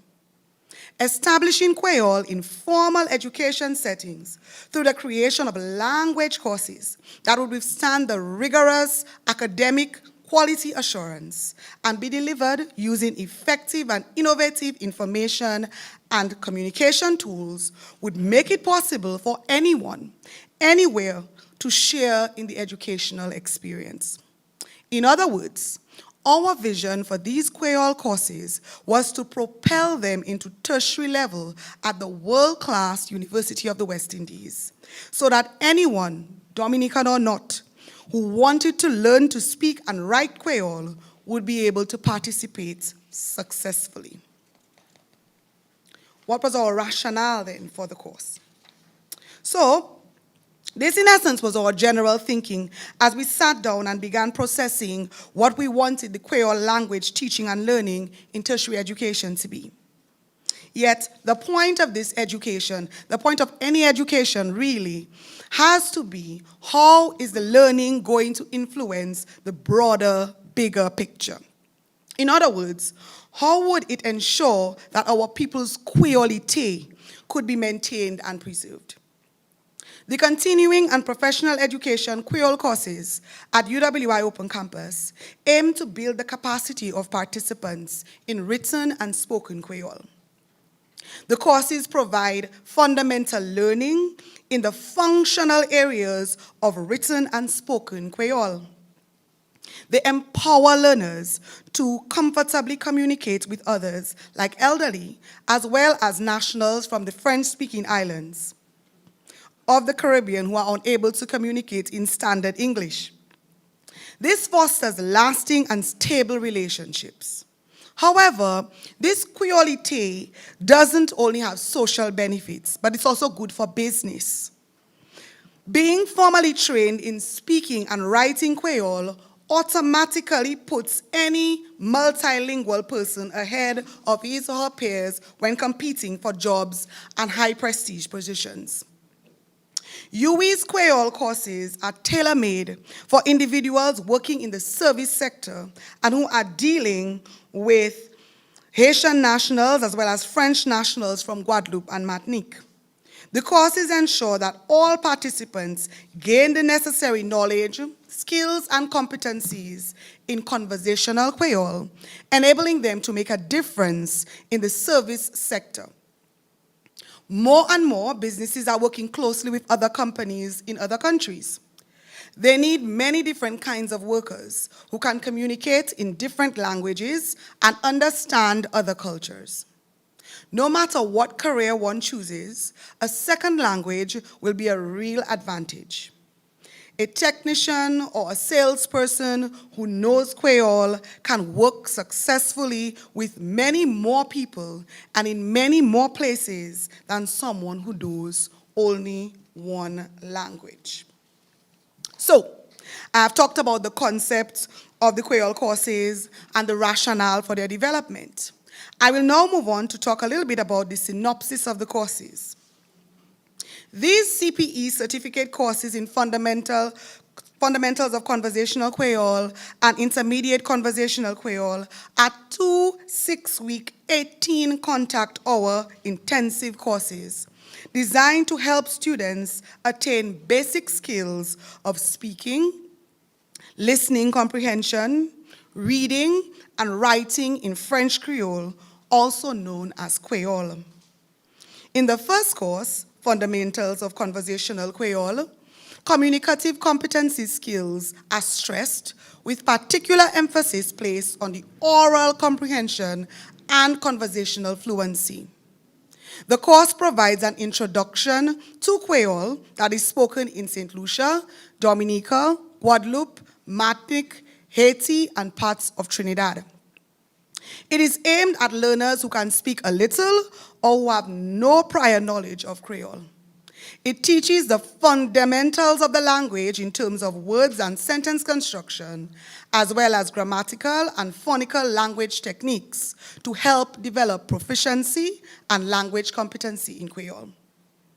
The certificate in Intermediate Conversational Quail continues to build the capacity of participants in both written and spoken Quail. Participants are expected to achieve greater fluency and precision than they were exposed to in the Fundamentals course, thereby enabling them to perform more sophisticated activities. In every module, students are presented with particular situations that they must navigate through with proper terminologies, proper pronunciation, and knowledge of a variety of ways of being able to express themselves. Skills acquired in this intermediate level course enable students to participate more actively in social and cultural situations. Sufficient writing and reading comprehension skills are practiced and studied with the use of intermediate vocabulary and grammatical forms. Overall, I have highlighted the UWI Open Campus's efforts at propelling Quail into the tertiary level education through two courses: Fundamentals of Conversational Creole and Intermediate Conversational Creole.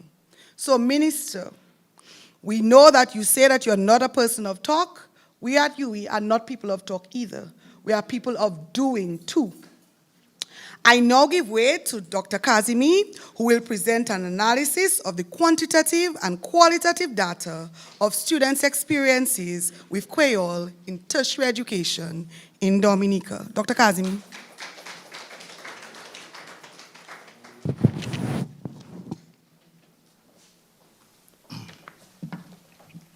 Good evening, all. Let me thank Dr. Kimon Joseph for the great presentation, which looked at the course conceptualization, the rationale, and the course synopsis and content of the course in both Intermediate Conversational Creole and Fundamentals of Conversational Creole. I will now move on to share research on student experience in the Fundamentals of Conversational Creole program. The CPE course in Fundamentals of Conversational Creole was first constructed in 2017 and offered to the Dominican public in the summer of the academic year 2017-2018. Over the past 3 offerings, 78 participants registered for the CPE certificate in Fundamentals of Conversational Creole. In both 2018 and 2019, the course was facilitated face-to-face by Mrs. Sonia Akpa, and while in 2020, due to the COVID-19 pandemic, this course was facilitated utilizing the Zoom Platinum by Mrs. Delia Coffee Weeks. In an effort to conduct meaningful data collection of the participants' experience within the Fundamentals of Conversational Creole course, we utilized a mixed method of data collection. Both surveys and interviews were utilized. This section deals with the participants' perception of the course in Fundamentals of Conversational Creole. In the summer of 2017-2018, the Open Campus registered 38 students, and out of that number, the university surveyed 20 participants. Upon surveying these participants, 100% of the participants agreed that the expectations were met and that the course exceeded the expectations. All participants surveyed also felt that the materials and handout received exceed the expectations, which enhanced the course's clarity, which improved the pace of the course. A pictorial view of the students' response as it relates to the use of the technology and internet revealed that all participants felt that the technology utilized exceeded the expectations. In assessing how the participants viewed the facilitator, Mrs. Sonia Akpa, the survey revealed that 100% of the participants felt that the instructor's knowledge of the subject matter of Fundamentals of Conversational Creole exceeded expectations.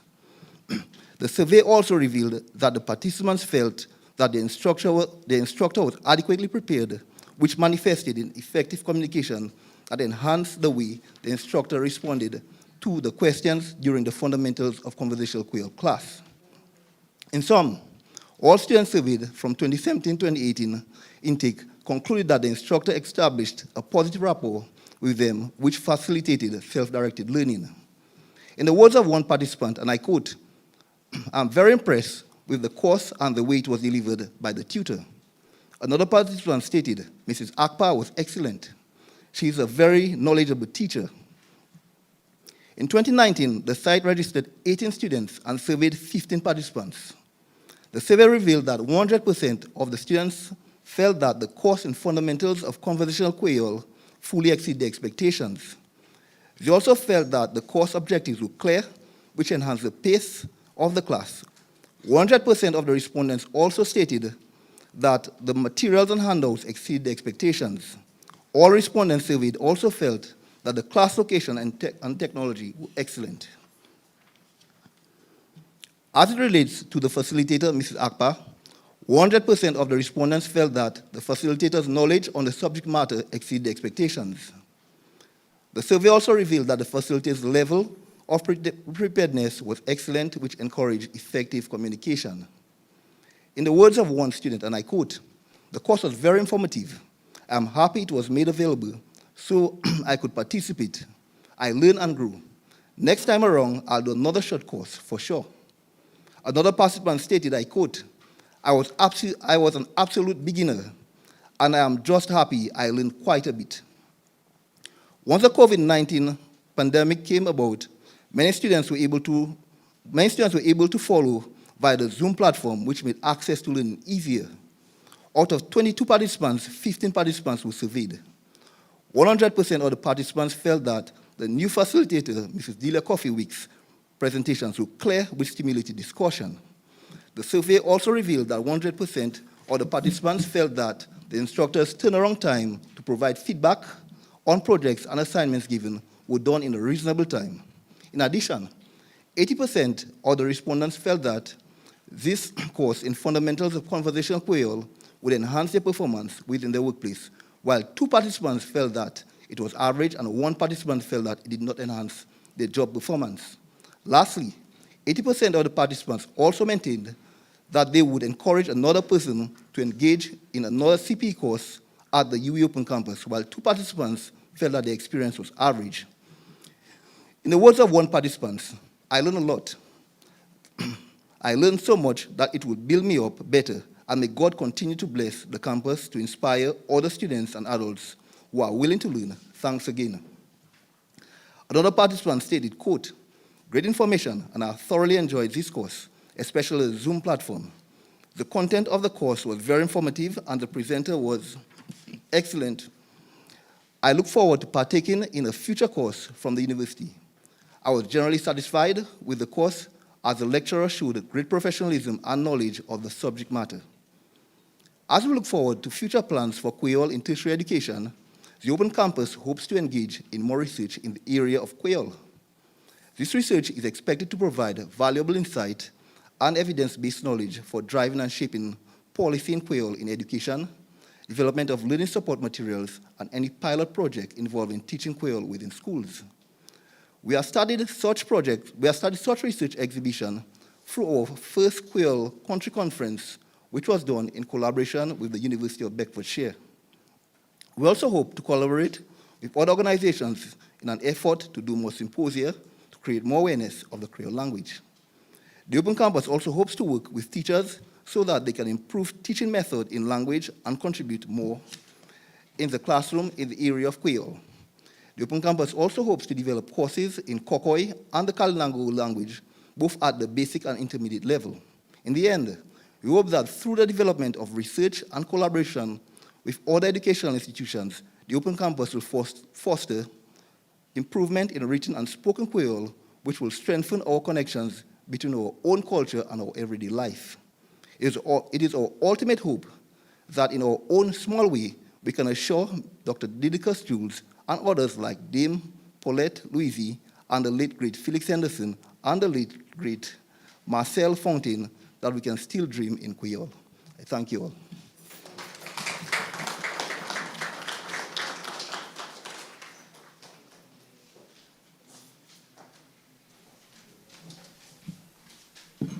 Messieurs, mesdames, mon pati savent monter ka vini pour un report card oswea. Mais mon papa m'a ka plewe parce qu'il fait une nouvelle là pati tout mauvais.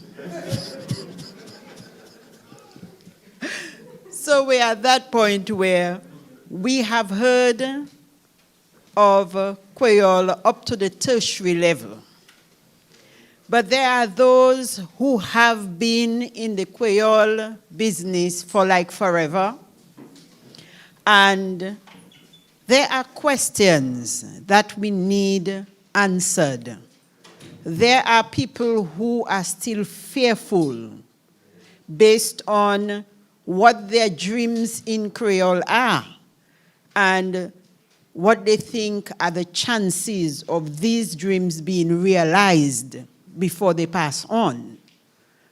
And one of the people who has been involved in the passing on of the Creole tradition is a household name. So the same way that the young man was trying to sing that song by the late, great Pierre Labassière, and many people don't even know who was that person who sang that song, but you just knew that once you heard the first few strains of that on the radio, you know what was coming up. So Washla has been with us for a while. He doesn't need much introduction, but I will go ahead and do him the honor of introducing him and then allowing him to do his own presentation. So Mr. Gregory Rabess is a cultural and communication consultant, musician, poet, author, composer, and a Creole activist. Gregory is a member of the National Cultural Council and a member of the Comité pour études Quail. He is also a former consultant to the Cultural Division with responsibility for cultural projects. Gregory is a founding member of the Dominica Festivals Commission, now the Dominica Festivals Committee. Gregory has been involved in the research, documentation, and the promotion of several cultural projects. He has received numerous awards for his work in cultural preservation, including the DFC Award of Excellence, DFC Recognition Award, the Golden Drum Award, and the Meritorious Service Award. So, ladies and gentlemen, I present to you Gregory Washla Rabess, who will be doing a presentation on Quail endangered, language preservation in practice. Welcome, Gregory.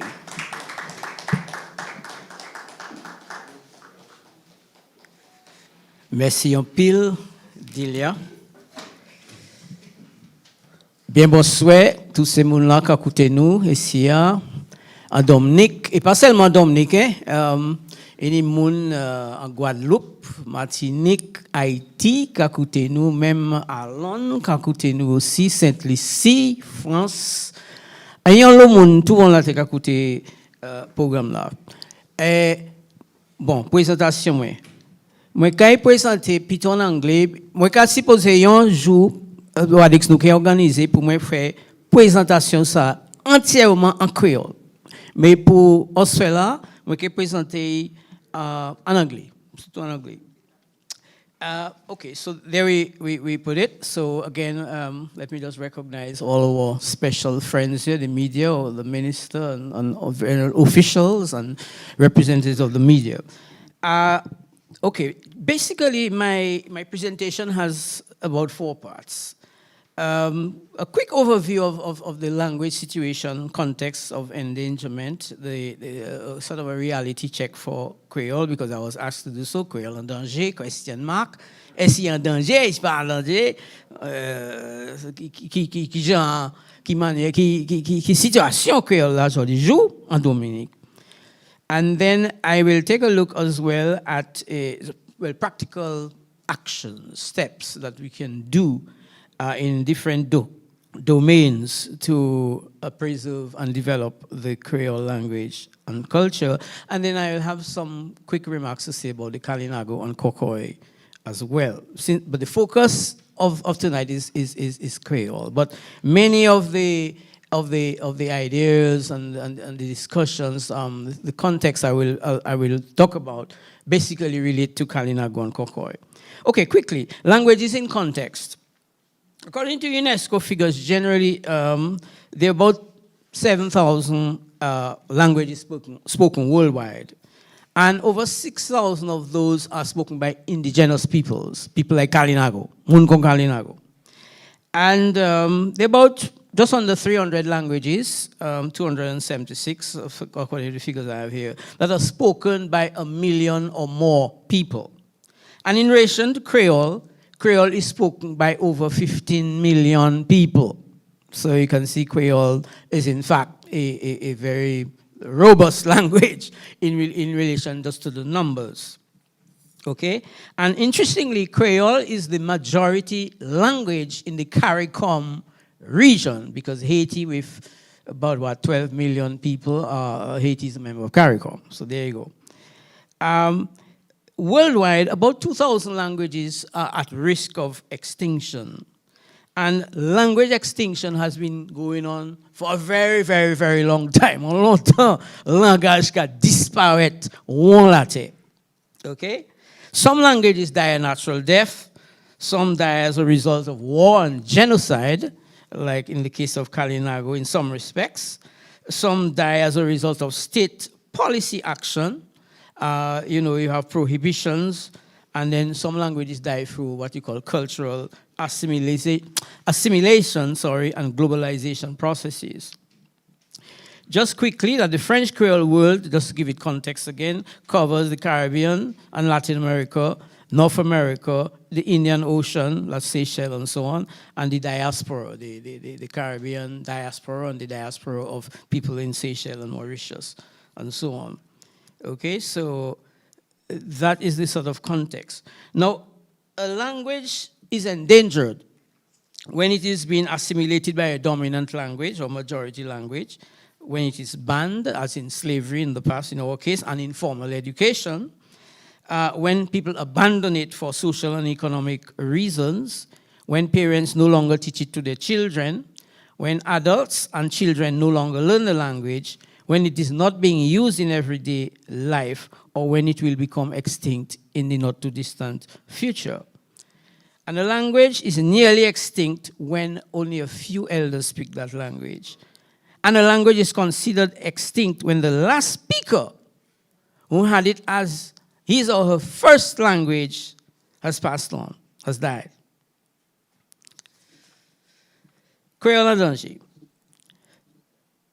There are a number of elements which indicate that the Dominican Creole is under threat, or it is on a slippery slope to that extinction which I mentioned. Let me just highlight some of those elements. There is a decline of spoken Creole, particularly among the young people. It is not taught extensively in the formal education system. It is being abandoned for economic and social reasons.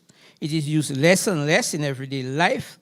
It is becoming decreolized.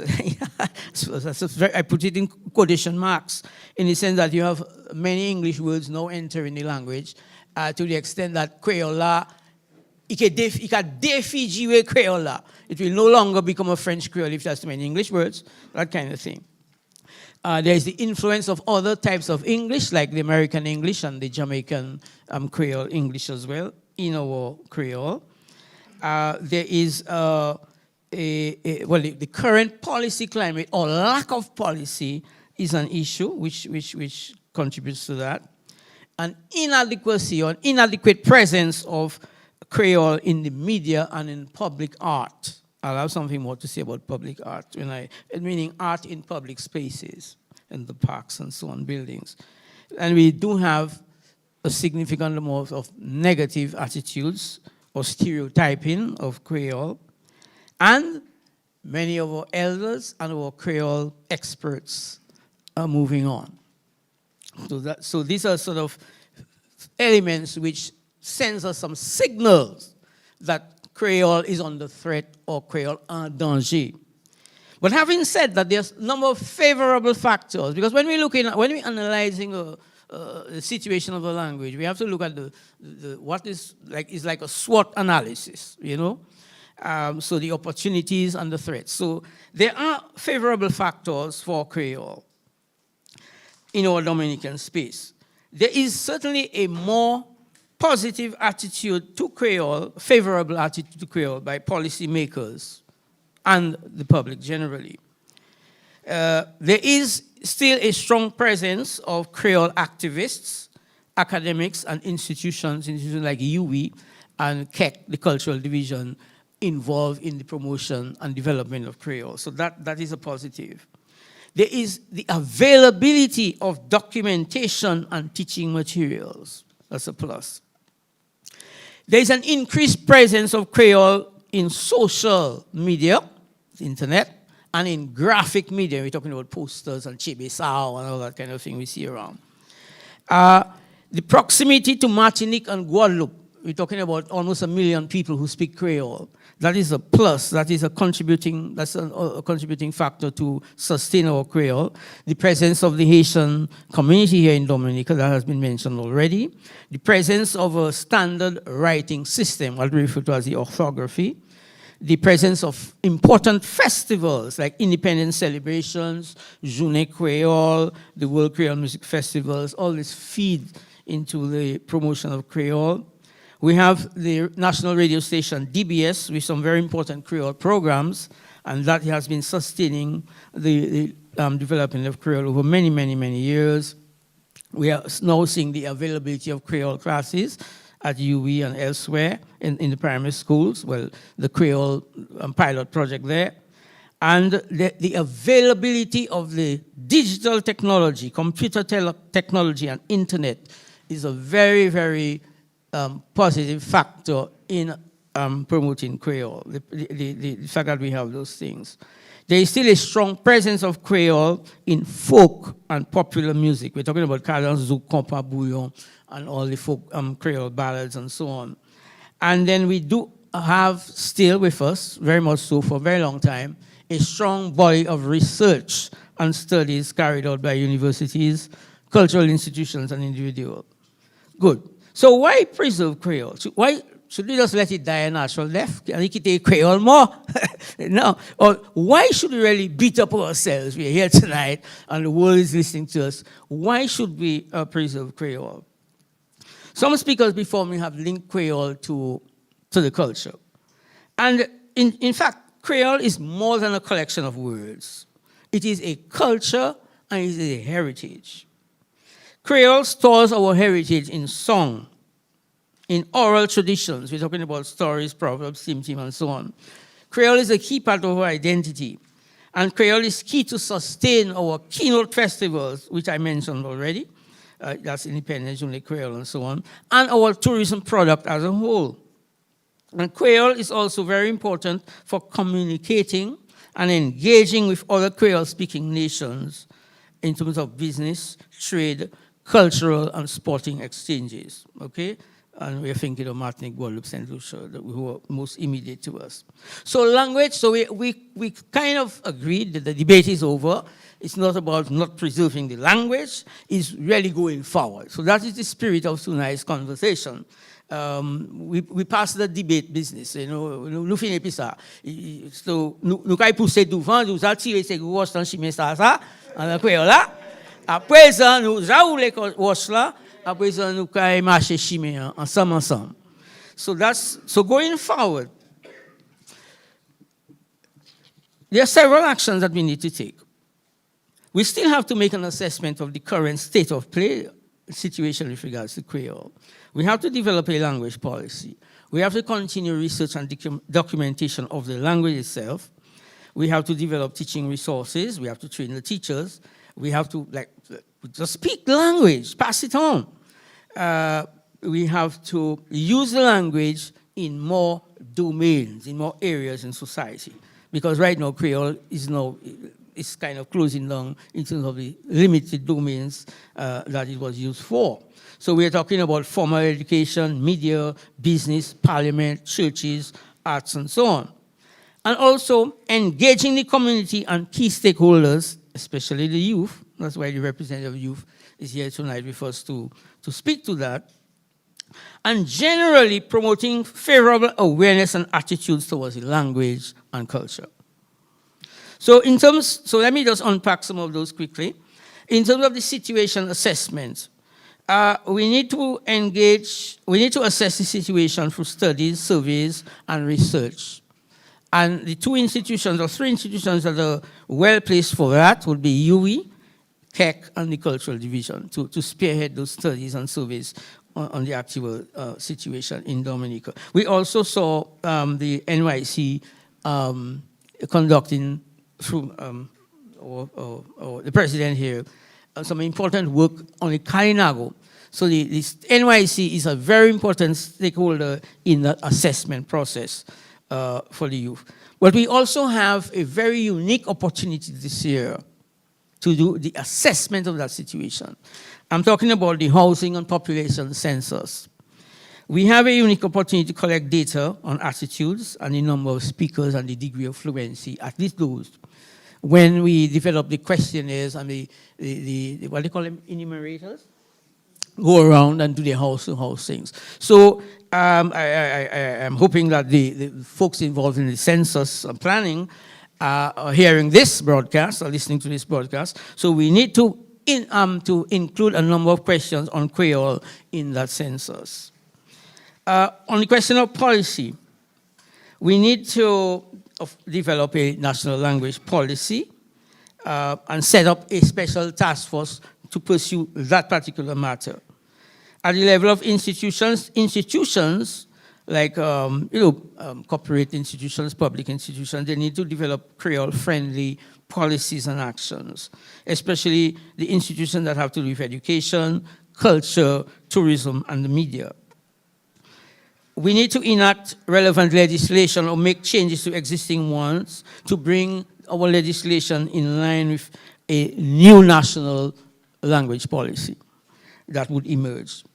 And we will need to create some sort of language academy or language authority to make decisions on new words entering the language, decisions on orthography, and to oversee certain aspects of the policy implementation. For the time being, the Community Poetic Creole has been functioning as the language authority in Dominica in terms of some of those decisions. Of course, we need to update the national cultural policy because the national policy speaks to that. We need to review the Education Act, and we need to remember that we are signatories to international conventions that have to do with language and cultural diversity and things of that nature.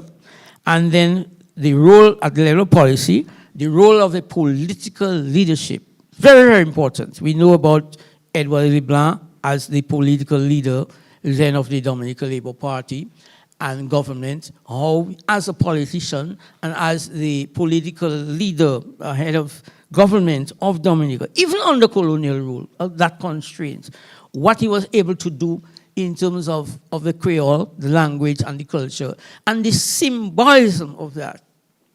So the prime ministers of our country, in fact, it is fair to say that the successive prime ministers in Dominica in the context of the post-independence period, have engaged with the Creole language in terms of either appearing on Experience Creole, or I remember back in the days, the prime ministers used to deliver speeches. We used to prepare it for them, KEC, but they used to deliver a Creole speech on Journée Creole. So these symbolisms and the political leadership are very, very important. So, for example, like how our Minister of Education here tonight demonstrated that leadership, that political will, and that's very important symbolically. It's just like people are waiting for Skerrit, our Prime Minister, to take his job, right? So the leadership at all levels of society. So I refer to the political, but it's across the board. The young leadership, the women, it's across the board. Leadership is everything in that sense. In terms of documentation and research, we need to continue the collection of materials on the language, studies and so on, and to promote, in our case here, to promote the standard writing system and to produce new materials. Enough has been said about Creole in education, but what is key is basically to develop and implement the language programs in the schools and also to integrate Creole into the other subjects of the schools. So it's not just ghettoizing Creole as a subject as French or Spanish, but integrate Creole into the other subjects. You know, I always make an example where a teacher can take a classroom to Bassin Manjou in Concord, and you can split the groups into five, break up that class into 5 groups. One go in and try to get lush and cacalolia and go and boil that and cook that and thing. Another group will draw anything they see around them. Another one will try to identify all the trees and plants around the pool. Another one, you know, that kind of thing. So you have about 4 or 5. You have a biology class, you have home economics stuff, you have an art class, and then you get them to express their experiences in poetry, in drama, in whatever. So you're integrating the language in very creative ways into the subjects. Media. Well, part of my formal training, it's not in the, it's probably not explicitly explicit, but I am qualified professionally at master's degree level in communications. So in fact, my whole life has been a sort of marriage between communications and culture. Actually, Raymond Lawrence has that same trajectory too. Raymond Lawrence is also very professionally trained in communication. His passion is also culture. So that has been our trajectory in that sense, marrying communication and culture. So very important. So the media now, or media institutions need to adopt Creole-friendly policies, especially with regards to staff recruitment and programming. For example, I'll use one example, Stephen Dangoben, quickly. Stephen Dangoben is a formally, meaning he's professionally trained media journalist, announcer, all right? He's from a Creole, very deeply Creole-rooted community. He is also an announcer for DBS and so on. And here is Stephen, you put him on the morning show, the Experience Quail, the news, in production of documentaries. He fits in everywhere. He speaks the Creole very fluently. He speaks English perfectly. So that is the kind of caliber, when we're talking about staff recruitment and the policies of recruitment of staff, I think the level is just too low in Dominica. It's just too low. We have to raise the bar for quality journalists and media personnel, and also we have to invest in training. All right? So quickly, let me just continue because my time is strictly ticking down on me.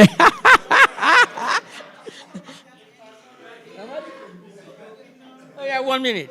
Okay. So I'll post. Through the system, we will post some of those things. We'll find other ways to. But let me just comment quickly, 1 or 2 things. You give me a minute. I said you signal me. Quail visibility. Quail visibility is a very important one. So we need to make Quail visible all over Dominica, in your face, en visayo. And by that I mean on billboards, on signage, street signs, on murals, public art, Creole text on billboards and so on. And we need to do certain things like standardizing the place names as well, because we have Pontcassé, and that's an aberration, really.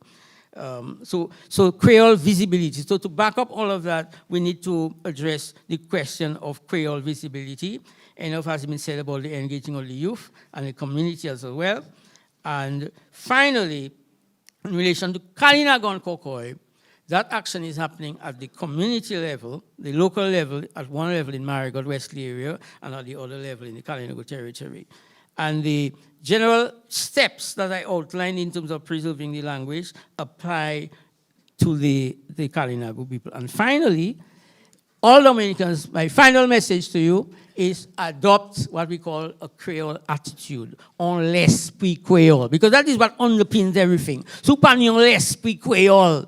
In Creole, you got l'esprit corps, conduit corps. So, the mind rules the body. So once we have that l'esprit Creole, then everything else will come into place. Merci en pile, merci en chai, merci en l'eau. And thank you for the extra minute.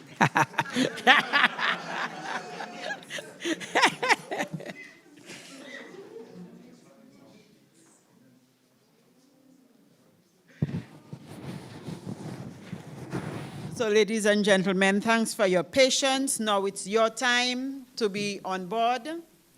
It is your time. If you have questions based on the presentations that you would have heard, now is the time to ask them, and let's do that speedily because we're not going to be here all night, hopefully.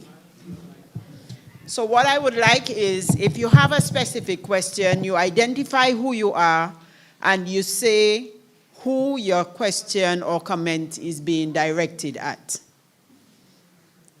So yes. I think there's a reason why the mic was put in front of me, so I could go first. Good evening, everybody.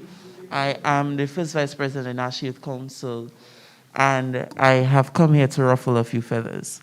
So, to all the not so young individuals here in the room, and to more specifically the Ministry of Education, I have a question with regards to, we are speaking about the inclusion of Creole in the education of primary school students.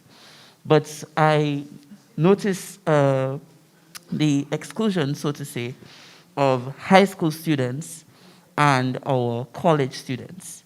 Now, I know it's not directly, college may not be directly within your portfolio, but the involvement and understanding that there is a greater focus of, or lack of focus of the involvement of young people within the ages of 15 to 20, where there's involvement, and also 12 to 20, and the involvement of our culture and the involvement of activities of culture.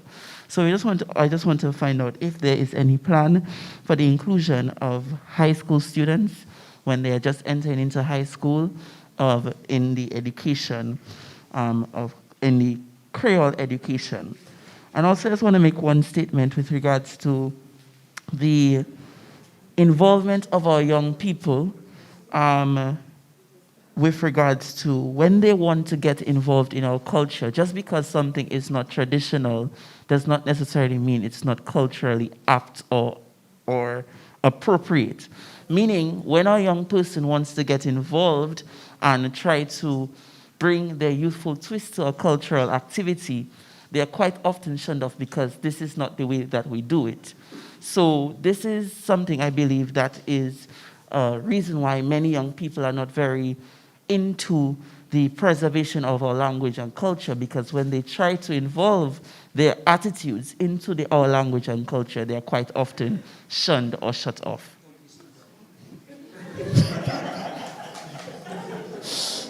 Thank you. So one of the people from the Ministry of Education will respond.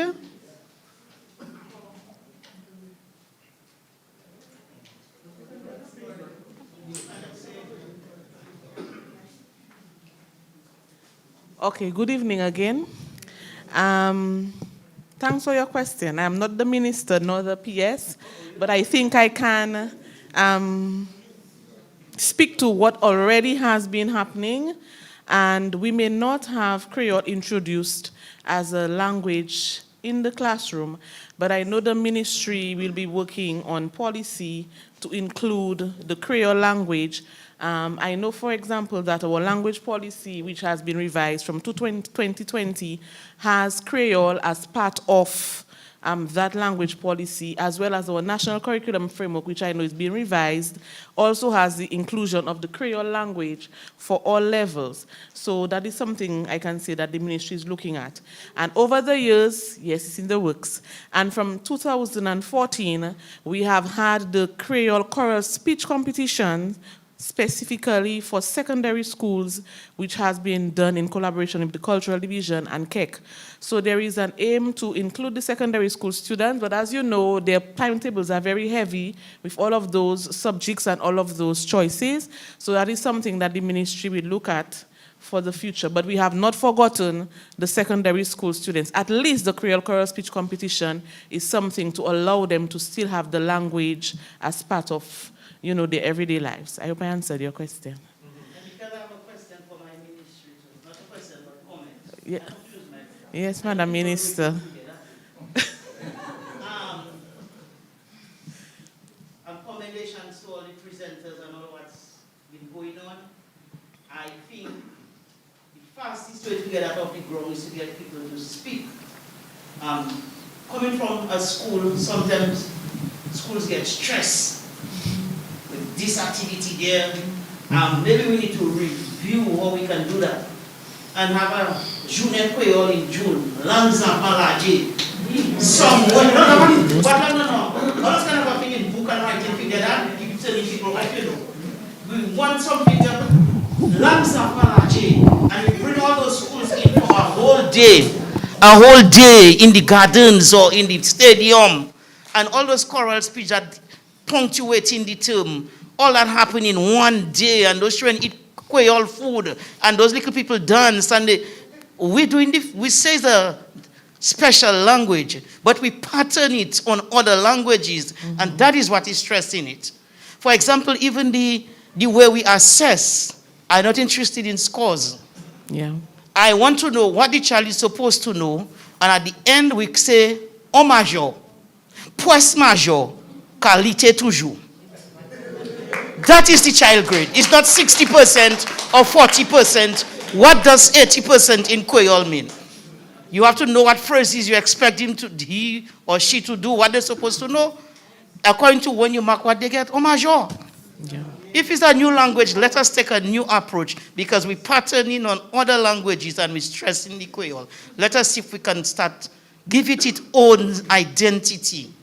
That is what I'm thinking. Thank you, and I'm very happy it's coming from you, Madam Minister. So we will go back to the drawing board and reassess what we have done.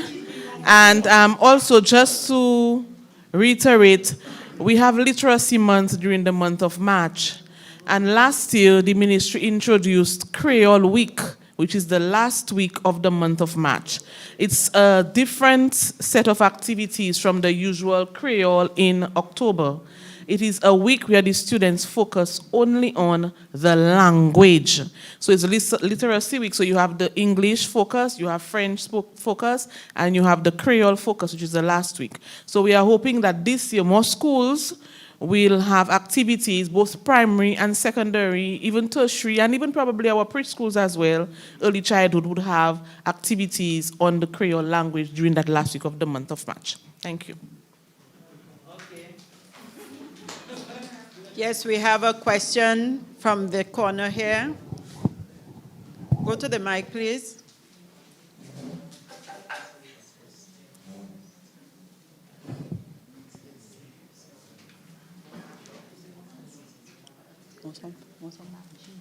Shirley Dorset is my name. I've been hearing that we must teach it in schools. And even our normal language, Spanish and French, when we teach it in the school, we seldom speak it at home. But I have the experience of, like, when my husband and myself want to say something at home, we normally say it in patois. You know, just for the children not to understand. And I have a son who is a doctor. And then he has patients who come to him speaking Haitians or French or something, and he couldn't relate to them. And he said, Mommy, you see, you all never used to speak to us in French. You always used to be hiding the patois. He was offended with me. So I had to run to Frontline and run to there to get books, French books, to send up to him so he could. So we have to even not only speak it in schools, but right in the home. That point is very well received, and it coincides with my own line of thinking where I say to people that for Dominica, Quail is the language of life. So you do not have to go to school. That is what you see and hear all around you. And we well understand that it was shrouded in mystery because the older folk used it as their special language to hide things away from us. But we are enlightened now, and we are trying to undo some of the wrongs, and so we owe it to ourselves and to our children and the generations to come that we do not inflict that kind of pain on them. Do we have any other comments or questions? Yes, we acknowledge you, and then... Okay, so the Ashton Norris, the National Youth Council Chairman of the General Assembly. My question is how, like I've been hearing a lot about schools and so forth, bring it in the schools, but my question is how effective would that actually be in schools? Because today we have foreign languages being taught in schools, but the children are not necessarily learning it to speak it, they're learning it just to pass. Like I did Spanish from first form to fifth form, and I actually took a different approach from my friends. My friends who just study it just to write it down to pass it. But for me today, I can speak a little bit of Spanish. I can hold a short conversation, but my friends cannot do that because they cannot even write it anymore. And I didn't necessarily pass it because my idea wasn't to learn to write it. My idea was to learn to speak it. So even when I took that approach, I wasn't as successful as them, but I sustained it. So my question is, how effective would it be to actually implement it in the schools without having any other type of engagement with the language outside of the classroom? And I had another question in terms, because we spoke a lot about Creole, but not much about like Kokoi and the Kalinago language. And my thing is, there's a demographic issue when it comes to these languages. Like if I'm not residing in the Kalinago territory and you guys start implementing the Kalinago language, some programs there, I'm not going to benefit from it. Even though I'm interested in it, I'm not going to benefit, I'm not going to learn it because I don't reside there. So how do we overcome that demographic issue when we start implementing these programs?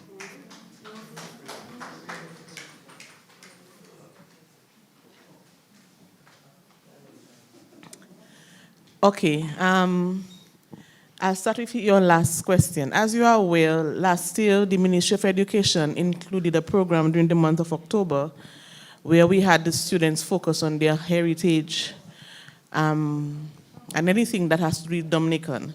One of the main objectives of that was to bring out the various languages that exist in Dominica. So there was a day when the students focused on local languages. So there was a day when students focused on the Kokoi language. So whether they were from in Roseau or in Wesley or in Grand Bay, some of them got resource persons just for that day to speak the Kokoi so that the students could hear what the Kokoi sounded like, to have a feel of the Kokoi language. We had the same thing for the Kalinago language. And I can use a very interesting example at the Jones Bopier Primary School, where they had persons coming to speak all of those languages, and the students were so fascinated that they wanted to learn a little more. And we shared some of those videos, I think, on the Ministry of Education Facebook page. So that is a start. That is a start for us. And we know that in terms of demographics, the languages are based on certain areas.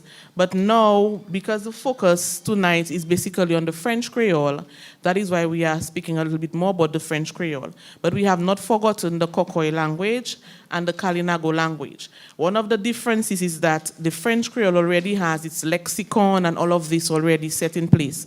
Our Kokoi language now, we have to find other languages to pattern it on. So for example, the Creole language of Grenada, which is very close to ours, that is something that we are looking at to see how close it is. So more research has to be done in that.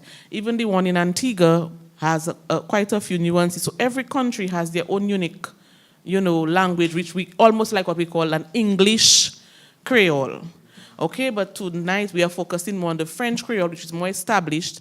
And some people may not know, but you can do your doctorate in French Creole, up to your doctorate in French Creole at the University in Martinique. So there is still a lot more research to be done in Kokoi and Kalinago. We are doing it, but it will just take some time. Okay?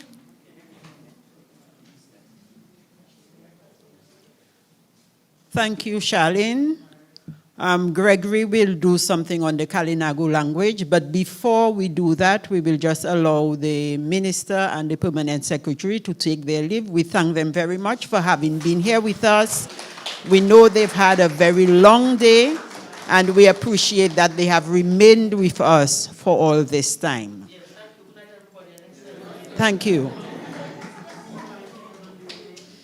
And Madam Minister, we listened carefully to the suggestions you made, and we'll be knocking at your door. Yes.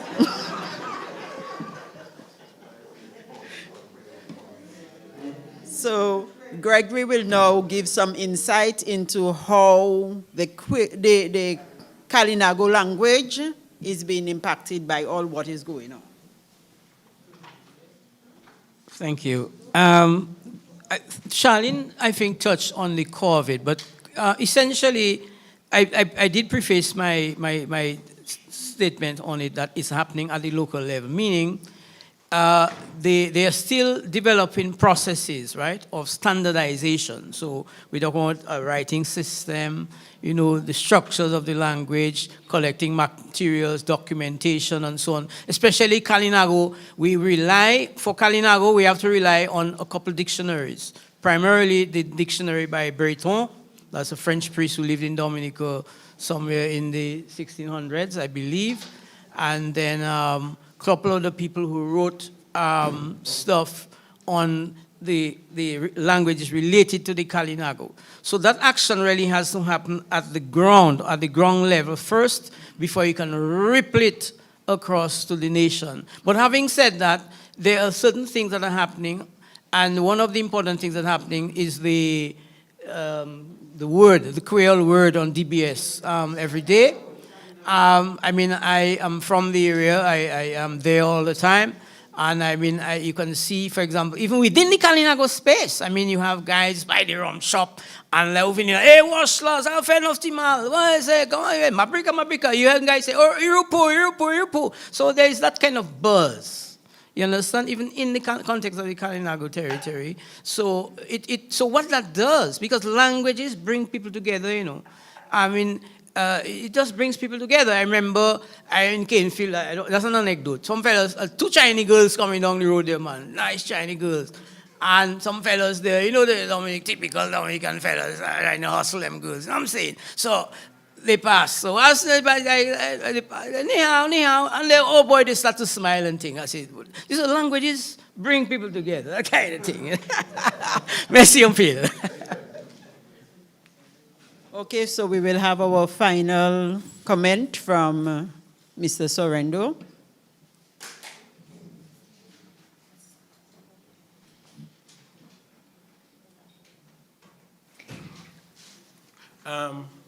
Since we are speaking on the impact of Creole on the preservation of culture and language, my take is more on culture. I'd like to find out what the NYC and the Ministry of Education have done to help to create a new space. We heard that about you often dress in your robe, your madras, and so on. What new to help all youth to connect? What and a new platform the NYC and the Ministry of Education have initiated, especially when it comes in creation of fashion and design and creating of fabrics. Okay. So that will have the first response from the NYC. Okay.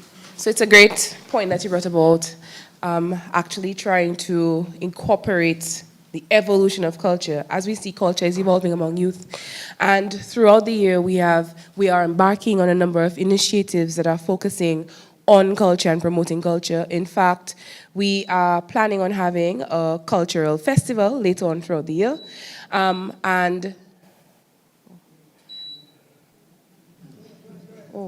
sorry. And so by doing that, we want to ensure that we are engaging with youth and not only looking, as Fayel pointed out earlier, not only looking at how culture has always been framed, but as well looking at how culture is changing and how youth can participate in that cultural forum. Earlier this week, we were on Q95 and we were having a conversation with Mr. Gregoire. And again, we're looking as well at looking at talent. So if, for example, youth want to engage in dance or cultural songs that actually promote culture, we would engage with them in that, in activities throughout the rest of the year. So that is on our portfolio, is within our portfolio. We are planning for it.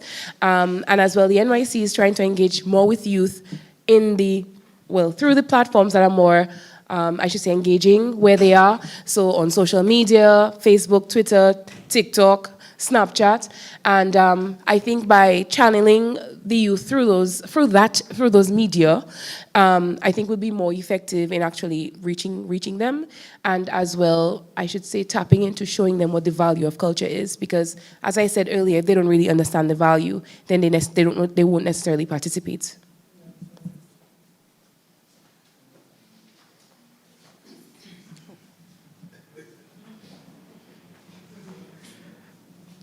Okay, as it relates to the Ministry of Education, I briefly mentioned earlier that we use the month of October, so the ministry introduced National Pride and Heritage Month last year for the month of October. And one of the main reasons for that is to allow the students not only to have a closer look at civics, but also to have a better appreciation for our cultural heritage, everything that has to do with culture. So during that month, there are different weeks designated to different activities. There is actually a week where the students have to create their own creative contemporary Creole wares. There is a time they have to focus on the languages, the time they have to focus on the food. There is a time they have to focus on other aspects of culture. For example, we had a school where they taught the students how it was long ago to wash by the river. At Grand Bay Primary School, the students went to the river to wash clothes. At Portsmouth Secondary School, they went to catch crabs in the evening with their bullseyes. So these are ways that the Ministry of Education, we are really trying to work with the schools to see how we can allow the cultural aspect, not just the language, but everything that has to do with culture, thrive in our schools, because we realize that our students are lacking in some of the areas. They are more interested in the American culture and the European culture and not really what is Dominican. So that is one of the ways. And as I said also earlier, the Creole Week, which we introduced last week, is also an aim to focus a little bit on the language. We have other aspects that we work with CAEC, like the Creole Spelling Bee and choral speech competition. We also have the National Schools Arts Festival, which also allows the students to express themselves in craft, a lot of Creole craft, Kalinago craft, and all of that is done, to assist the students to keep that Creole culture alive. So we are trying our best as much as we can and to work with other organizations to ensure that our students have that cultural awareness all through. I hope I answered your question.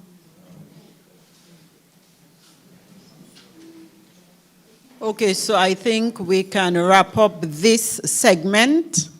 Quail Telagoni, Pair Vini by Extreme Unction, Eaton, Pair the Secular Rum, Quail Weapon ba moins sa dlo. Because we have had a lot of food for thought. We had our hors d'oeuvres, we had the main course, we had dessert. And so now we are going home filled and stimulated to take action, because the survival of the Creole language, the Creole culture, depends on all of us. So I want to thank you for having given me the opportunity to moderate this part of the program. And I will now hand back to the chairperson for the night, Mrs. Joseph Dennis, so that she can bring the curtains down on this activity. Thank you.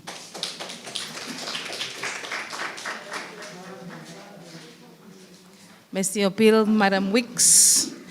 Quand nous avons opil, quand manière qui nous a avancé, langage créole là, mais quand le ministre qui a responsabilité pour la éducation dit que nous on est pour aller, courir, puis la parler, c'est temps pour nous prendre action, c'est temps pour nous tout jouer par nous en préservation et avancement langage créole là. Mais il y a toute bagaille nous pour dire merci. Comme ça c'est temps pour nous dire merci pour activité ça la discussion ça là officiellement, comme ça nous qui est à présent à Leroy Wadex Charles.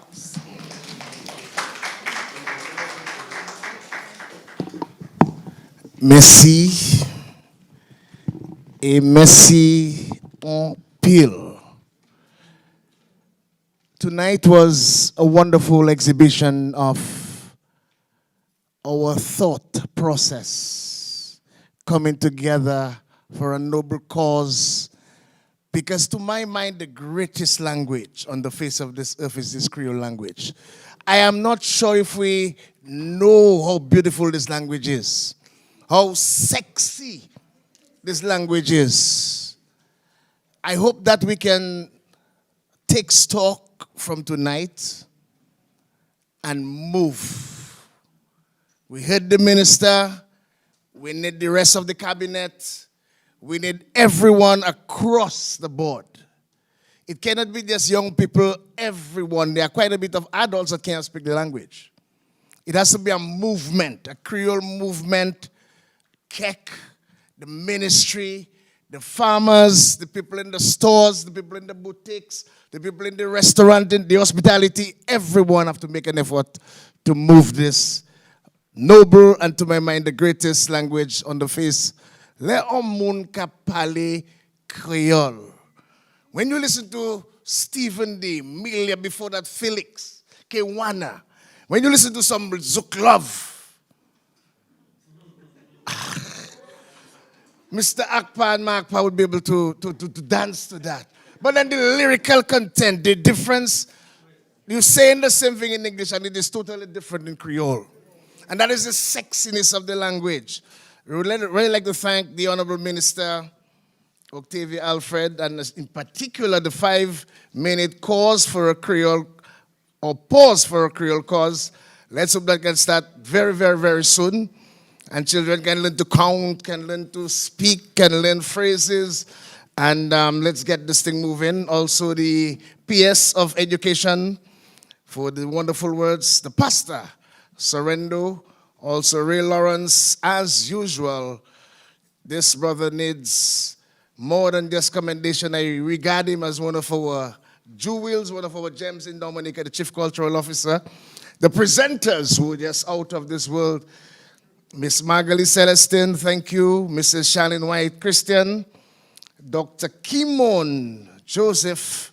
I am going to recommend this lady for some form of award this November. This lady is exemplary. I mean, for real. She's exemplary, and the whole, yes. Dr. Barry Kazimi. We seem to be in good hands with Ashma McDougall and Quail. I'm not sure if you felt it.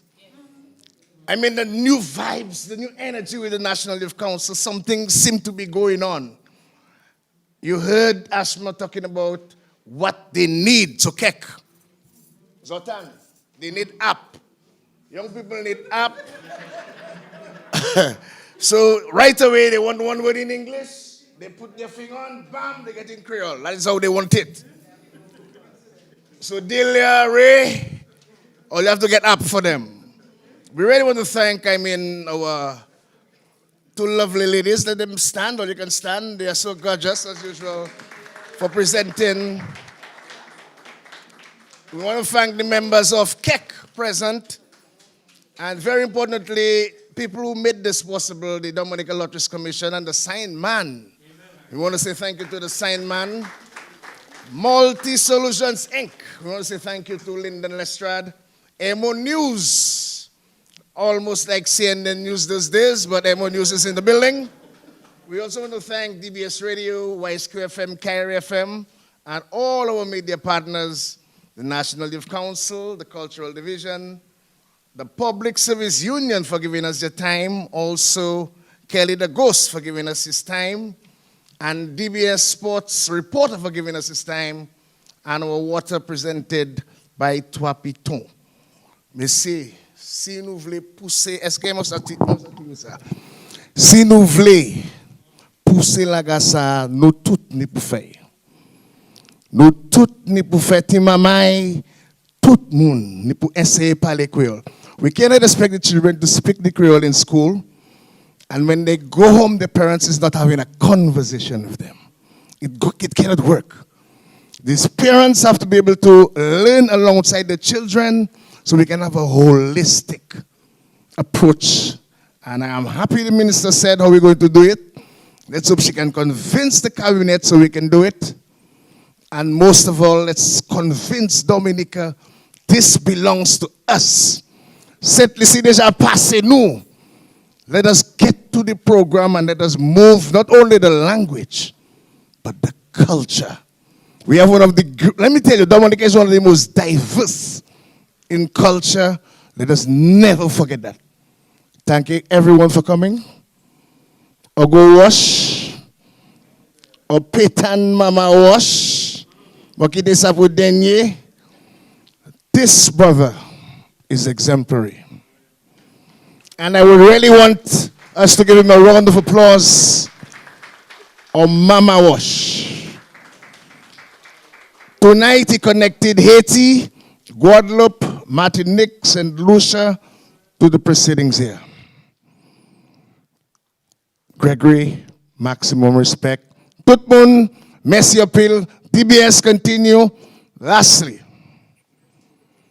all other radio stations need to get Creole content. Ray. DBS has been there for 40 odd years. We need all other radio stations. We need the Chronicle. We need DNO to have short stories, to have poems in Creole.